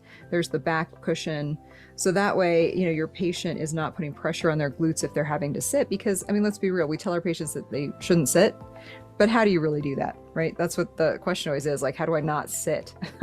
Well, we get it. It's tough, but there are solutions out there. The benefit of this, the type of pillow, and you can get these anywhere. You don't have to get them. We're not associated with this website in any way. In fact, this website found me. They started following us on TikTok. Right, gotta love technology. So they actually found us, but we've had patients use them and they really are great. So again, it comes with 2 pieces, one that the patient sits on and it has little like kind of cutouts for their thighs, and then one that goes behind so that when they're sitting, their buttocks is not touching anything. But they can still rest comfortably. They can lean back on their back. Legs are supported. They can drive. So those things are really key in helping your patient have a compliant recovery, so that they aren't sitting when they shouldn't be, or they're sitting when they need to be in a way that actually complies with not putting pressure on the area of fat transfer. Garments in general, they really do provide that kind of secure feeling for patients. Patients like to wear a garment, makes them feel like they're doing something, right? Slide into that garment, you feel like, yes, I am helping my recovery, and it does feel good. Pressure and pain receptors in the body, as you know, are kind of conflicting. So if you are feeling pressure in an area, it can deaden the pain cycle somewhat, which is helpful. And they do, kind of smooth the area, keep everything nice and tight, and remind your patient that something was done. And that, to me, those cueing things are really important for people. When you have your garment on, if it's a little uncomfortable to do something, well, maybe you'll stop doing that, especially if it's something I don't want you to do, like sit. So hopefully that helps. If anyone has more detailed questions about garments, please feel free to ask. But I think we all find that place with patients where a little compression is good, as long as it's the right compression. All right, welcome back. Welcome back. I could listen to Amy all day long. She has such a pleasing voice, and she does those promos or those little interludes really well. All right, so let's talk about today's case. It was awesome. We took fat from the belly that she didn't like. We processed that fat and injected it into the nasolabial folds the marionette lines here, the mental crease, and also the cheeks, the malar prominence. At the same time, we also treated the neck with Beautifill. So we turned up the energy, got some skin tightening and contour improvement. So we solved many different problems for her. Contour issues on the belly, contour issues on the face, contour issues on the neck and jawline. The added bonus of this procedure was an opus plasma treatment to the face, which made a big difference for the skin quality, skin tightening, and especially her acne scarring on both sides. Amazing case, takes in the real world would take less than 2 hours, and you really solve a lot of problems. All right, so let's go ahead and do some final questions, and then we'll wrap up because I think we're right on time.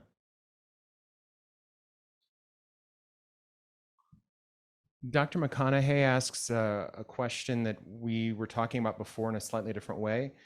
Can you define long-term when it comes to antibiotics? Oh yeah, so again, I just want to make it real clear. I just do it around the time of surgery. We don't do long-term. So long-term to me would be greater than 3 days. Dr. Rettenmeyer asks, would it be possible to receive pre-op and follow-up photos for the patient today? Yeah, so again, I told you about this device. It works really well for social media and content. I'll make a video with some of this footage and also the before and after photos. That will be on my social media channels. You can follow me on Instagram at JasonMartinMD, or YouTube is probably better, to be honest with you. Just follow me on YouTube, Jason Martin MD, and you will see the before and after videos there. So we'll take pictures at a week, just so people can see what it looks like in probably 4 weeks. Get a video out quickly.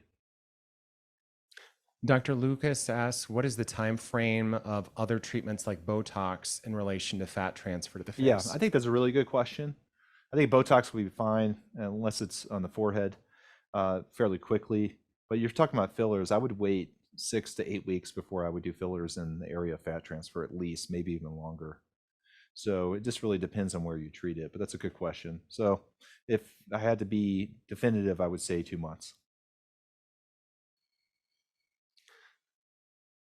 There is a question about garments. Specifically, the video showed kind of general garments, but specific to the abdomen and harvesting from the chin. Are there specific garments or ways people? Yeah, we'll save that question for Amy. But just so you know, I personally, in my practice, don't really use garments for the face, but they do make some great neck garments that go around the chin. And I'll defer to Amy on that. I usually wrap people up, and I'm not sure that garments on the neck offer much, but a lot of people, it's like talking to people about politics. Everyone has strong feelings. Some people that love garments in the neck, they think it's like the only thing you need to do. There's not a lot of data on garments in terms of outcomes, but I think for me, at least for the first couple of days of compression, a lot of people do like garments at nighttime, especially on the neck. It helps them sleep a little bit better. Whatever garment you get, you don't want it to be compressing over the fat transfer area. So if you did fat transfer to the jawline and then liposuction on the neck, you don't want a garment to compress the jawline fat transfer. But we'll have Amy kind of comment on that before we go.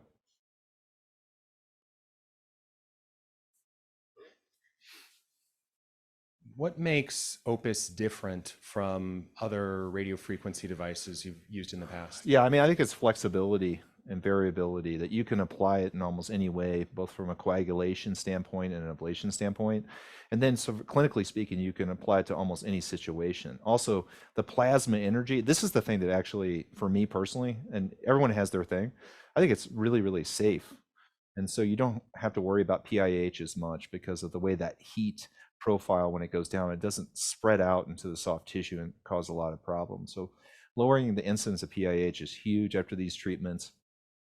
Less hypopigmentation. I think it's overall safer, but I like the flexibility of it. That's why I think for a practice like mine, where I do a lot of different things, facially speaking, that you can apply it in almost anywhere. As we said before, you can also do it in the treatment areas. You could do combo cases.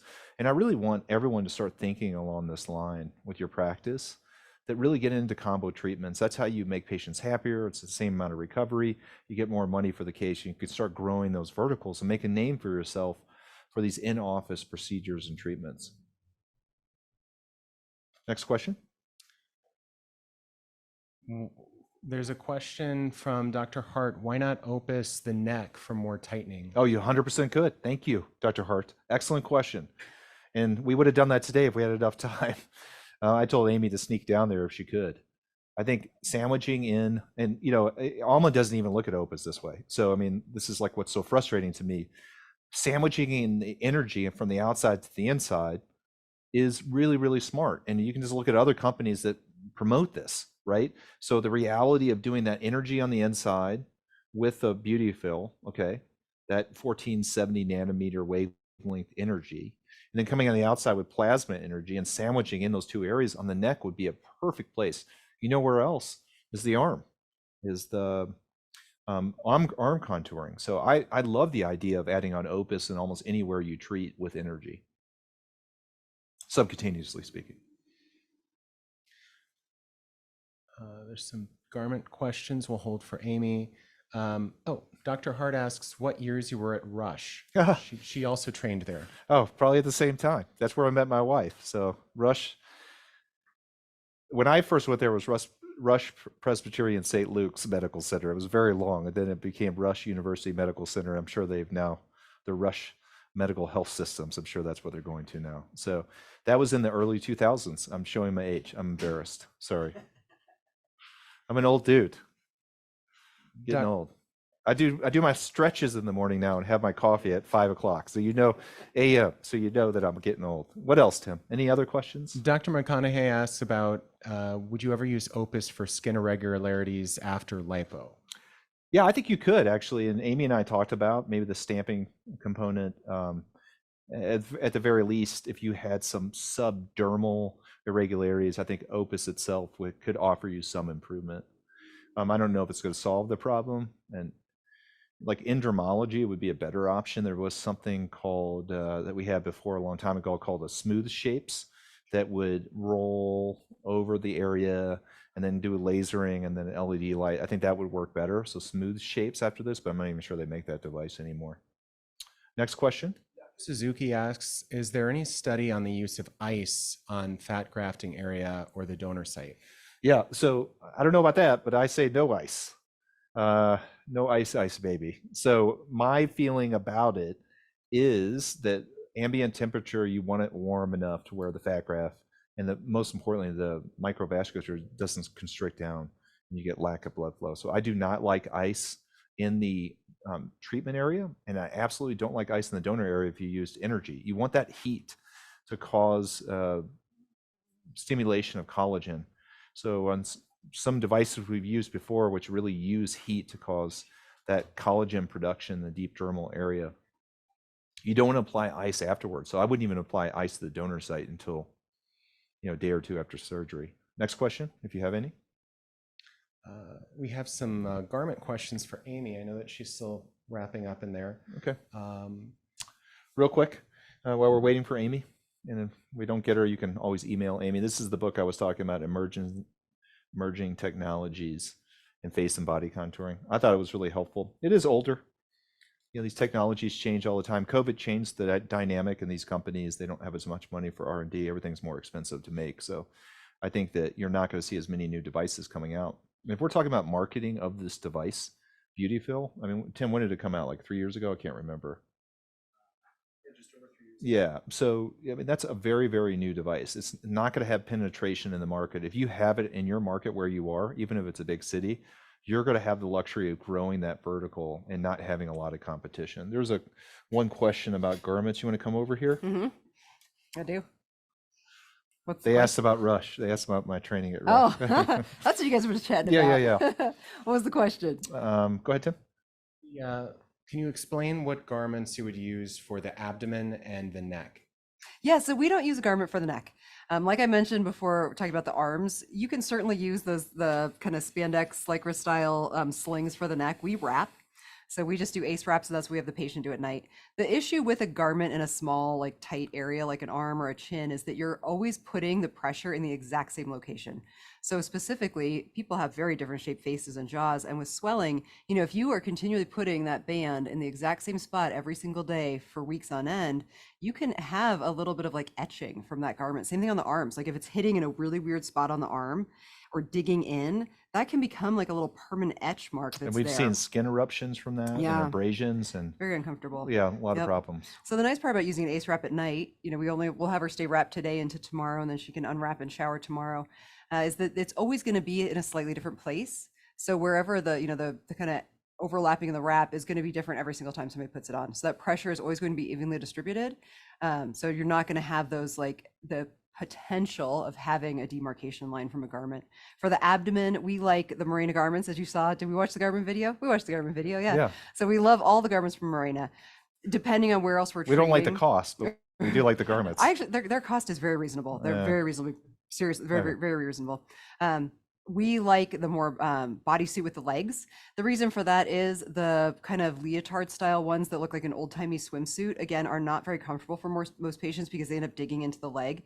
So we usually do the ones with just the little shorty legs. So just, down the thigh. Now, if we're doing inner thighs, like we go to the knee, but they're just so much more comfortable. Same thing. I never get the ones without the straps because if you do, and then we're getting into those areas, like I try and make compression as smooth as possible. They always fall down, so they They come in fall. below the belly button. Well, so they have swelling above and nothing below. right. Yeah. And they tend to, they concertina on themselves throughout the day. So they have a really thick elastic here.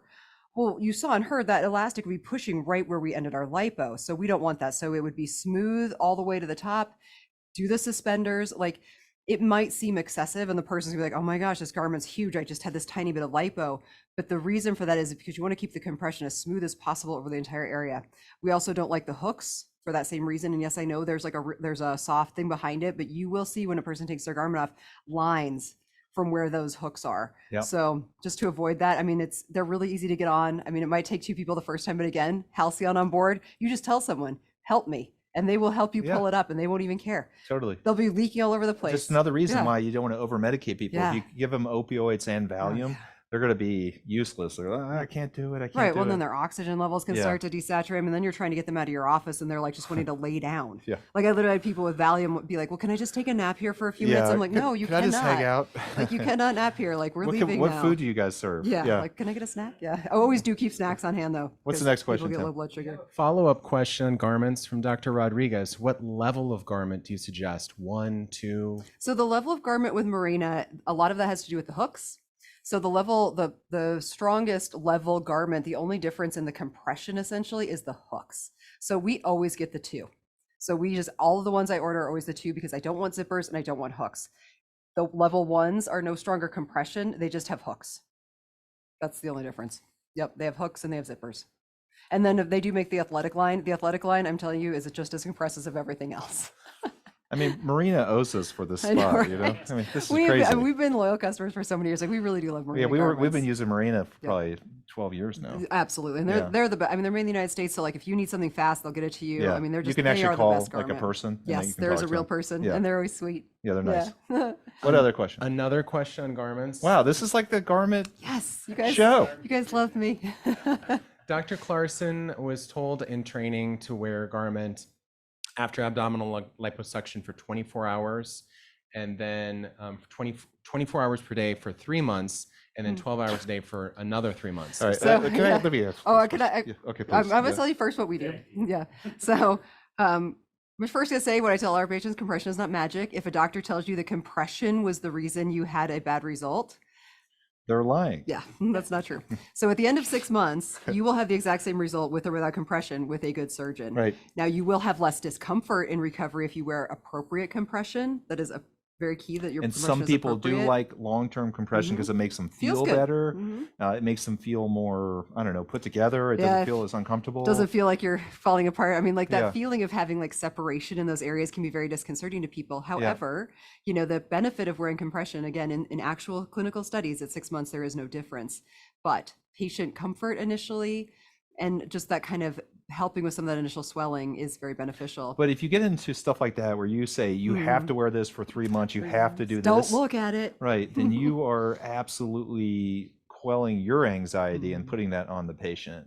And That's an old school dogma in surgery. I went through that too, so it's no offense to that Right? recommendation. but Boards, foam, yeah, all those all that crazy kind of things. stuff. Yep. So really, good results come from good surgery, Mm-hmm. and then postoperative management and avoiding inflammation, picking the right patients that don't have comorbid conditions that lead to problems after surgery. Yeah, I saw a So- patient yesterday for post-op who was 3 months out from her procedure, and she's a runner, so she is still wearing her garment when she runs because she feels better, but that's the only time she's wearing it. We had a patient come in a year after Yep. The triathlete, that she had her Ironman, full, she was an Ironman triathlete. she had a full body garment on. Yep. She'd asked me to order one was for her that awesome. went down to the ankle. She loved it. She would wear it after she did her long I told her her long she was workouts. super dedicated. Yeah, but that's a good testament to Marina Garments. I mean, this is an Olympic level triathlete. She actually asked me to order her a garment that was full leg, even though obviously we didn't lipo her full leg, because it was so beneficial for her recovery, like Yeah. after her long training at rides and events. So I think the jury on garments is they're useful for patient comfort. They're not in OT going to make an ultimate difference on your outcomes. They can help a little bit if you have a lot of swelling there.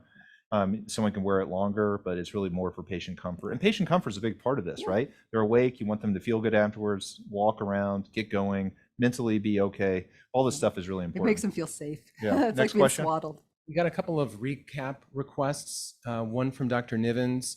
Can you tell us the exact antibiotic use and dosage for most cases? Yeah, so again, we talked about that before. Is Keflex 500 milligrams. That's a TID duration, but we'll just do one before, maybe a couple afterwards at the most. We do 1 gram, so we do Yeah. 2 the night before, 2 morning of. Exactly. Yeah. So at least, again, I'm going to say this one more time. The data, if you look at, feel free to, and if you guys find something different, send it to me. I'm totally open to that. Is a perioperative dose is what matters the most, preferably beforehand. But you could do, so we do one larger dose before and one larger dose afterwards. But if you're going to do long-term duration of Keflex, like 2 to 3 days, it's going to be 500 TID. Next question. We got several questions for how much infiltration tumescent in, how much fat we got out, and how much was grafted to the face. So We did a total of about 1,100 cc's total between the face and abdomen, and our total aspirate was 950. Was total aspirate. right. Yep, So total. that was a little more super wet, and I could have pushed it further on her, but on these kind of procedures, I want to show you guys exactly what what's safe to do and what's comfortable to do. There was only one time during that procedure. I mean, Amy, I think you can attest to this, that she was uncomfortable. Yeah, just that upper rib. And I mean, we could have pushed it harder, you know? And I like- could have gotten another 100 or Yep. 200 out for sure. Yep. And I probably would have normally. Yeah. Good question. Next one. With the glide, could you remind us what the settings were for glide? So the settings I did on the glide was 25, my wattage was 25, and I actually had the plasma at 60, which I was actually pretty impressed that she could handle 60. Like I said, you're not trying to win a race here. And also at our altitude, it's a very dry, I mean, we're kind of high alpine, like high desert. So for her first treatment, I did err on the side of being slightly conservative. She's going to be coming back. We've already discussed that with her, a treatment plan of probably up to 6 in her areas of acne scarring, just to see how much improvement we can get. So I did glide. You guys didn't see me. I did do 4 full passes of gliding over all the areas that I stamped as well. And she tolerated it. Yeah, you extremely stamped well. and glided too. On, Which is yeah, good. the only place I didn't, of course, I didn't stamp the forehead. I just did glide there, glide across the chin, but she handled it amazing. I mean, I did a test pass. I kind of was tested it out with her. So I had it at 40 with plasma, went up to 50, went up to 60. She was still doing good. It was just getting a little spicy, which was kind of where I like it. Getting that sizzle, getting a little spice. So you could do a lot more with plasma technology when people are numbed up. You have the regional blocks, even tumescent anesthesia. I do mini facelifts in the office, and I tumescent the face. So that's a very high level thing. I don't want to get too far into that, but you could do Opus right over that. Next question. We have a question, a couple of questions from Dr. McConaughey on it is McConaughey. Yeah. I love it. We're not sure, but We're going with it. if you've got a patient that's going to need multiple treatments, how do you kind of schedule when you would do an additional transfer to the same area? yeah. So or what harvest Tim's again? McConaughey is acting. This is like the best questions. I got to meet this guy. Or woman. Yeah, we don't Yes. know. Yeah, it's a So woman, it's a we don't woman. know. We don't know. So, and it doesn't matter. So the reality of stacking treatments, if you're talking about body contouring, you could do it within a couple days. Obviously, fat transfer, you wouldn't do that. So clearly, we're going to, best case scenario, we have 60% take, right, Amy? Mhm. And you're going to have people, fat transfer procedures are rarely just one time in our world. Maybe in your world they are, but like you're going to want to do multiple treatments. So we would probably do those 6 months apart. And I think that's reasonable. Also, you have to think about your donor site. Where's that going to be? You do not want to use the same donor site as before. The scarring from that procedure will make the fat more fibrous. So you're going to have to partition out the fat if you're going to do larger cases. Go to those inner thighs. We've been all there. Yeah. Yeah, we've been. Yeah, you want to know the real struggle is trying to harvest fat from an area that's had lipo. Also, trying to tumesce an area Yeah. that's had liposuction is really, really difficult because the tumescent fluid doesn't want to go through the soft tissue because of the scar tissue. So people have a lot more discomfort. We want to thank everyone for joining us today. We love these events. Amy and I are extremely passionate about education. We really want you guys to elevate your game with this device. If you have Opus or you're thinking about getting Opus, we think it's a good adjunct with this device. They're going to offer up this program, the video, for the next week after this. So I guess this following week. So you should go back and look at things you had questions on, look at some of the technique things we had, but more importantly, you can email us directly. Write this down, amy at jasonmartinmd.com. You can email her with any questions, and I promise you, not right away, but within a couple days, I'll get back to you with the answers. I've called up previous people on these events and talked to them over the phone. I've emailed them. I've sent them pictures. So we are here for you as a resource. We really want you to do well with these procedures. And more importantly, again, you spend a lot of money in this device. We want you to grow this vertical. We want this to really lift up your business, your medical business, and make it even more successful. That's something we're passionate about, especially the marketing side of it. You should definitely check my social media channels, my YouTube channel, Jason Martin MD, in about a month and a half, and you'll see the video from today kind of edited down with the before and afters. Also, we do have a podcast, which is very helpful. The podcast is called Beauty and the Surgeon. You can go on our YouTube channel, you can subscribe, and you'll get and do notifications because they'll notify you when it comes out. But that, here it is. Thank you. This is a little promo. Yeah. I'm saying that more for your purposes. If we'll do podcast episodes on things that you might be interested in, you could show your patients if that's helpful from an educational standpoint. It's a very educational podcast. The last thing I want to do is thank Alma again for this opportunity. Alma's a really amazing company. They're motivated about education and helping each of you with this procedure, with this device, with the devices they've had. I've worked with many different companies, and Alma is one of the rare companies in this field, in this aesthetic device field, that actually focuses on education solely. This is not an event about selling. This is an event about making you better at what you do. So kudos to Alma for that. And I really appreciate that as a practicing physician. All right. Anything else, Tim? Thank you so much, Doctor. Okay. Been a We'll pleasure. see you guys next time. By the way, next time we're going to blow this one out of the water. We're not going to have any technical difficulties. So I don't know how we're going to ratchet it up from here, but it's going to happen. So if you've seen this before and you liked it, come join us in a couple months.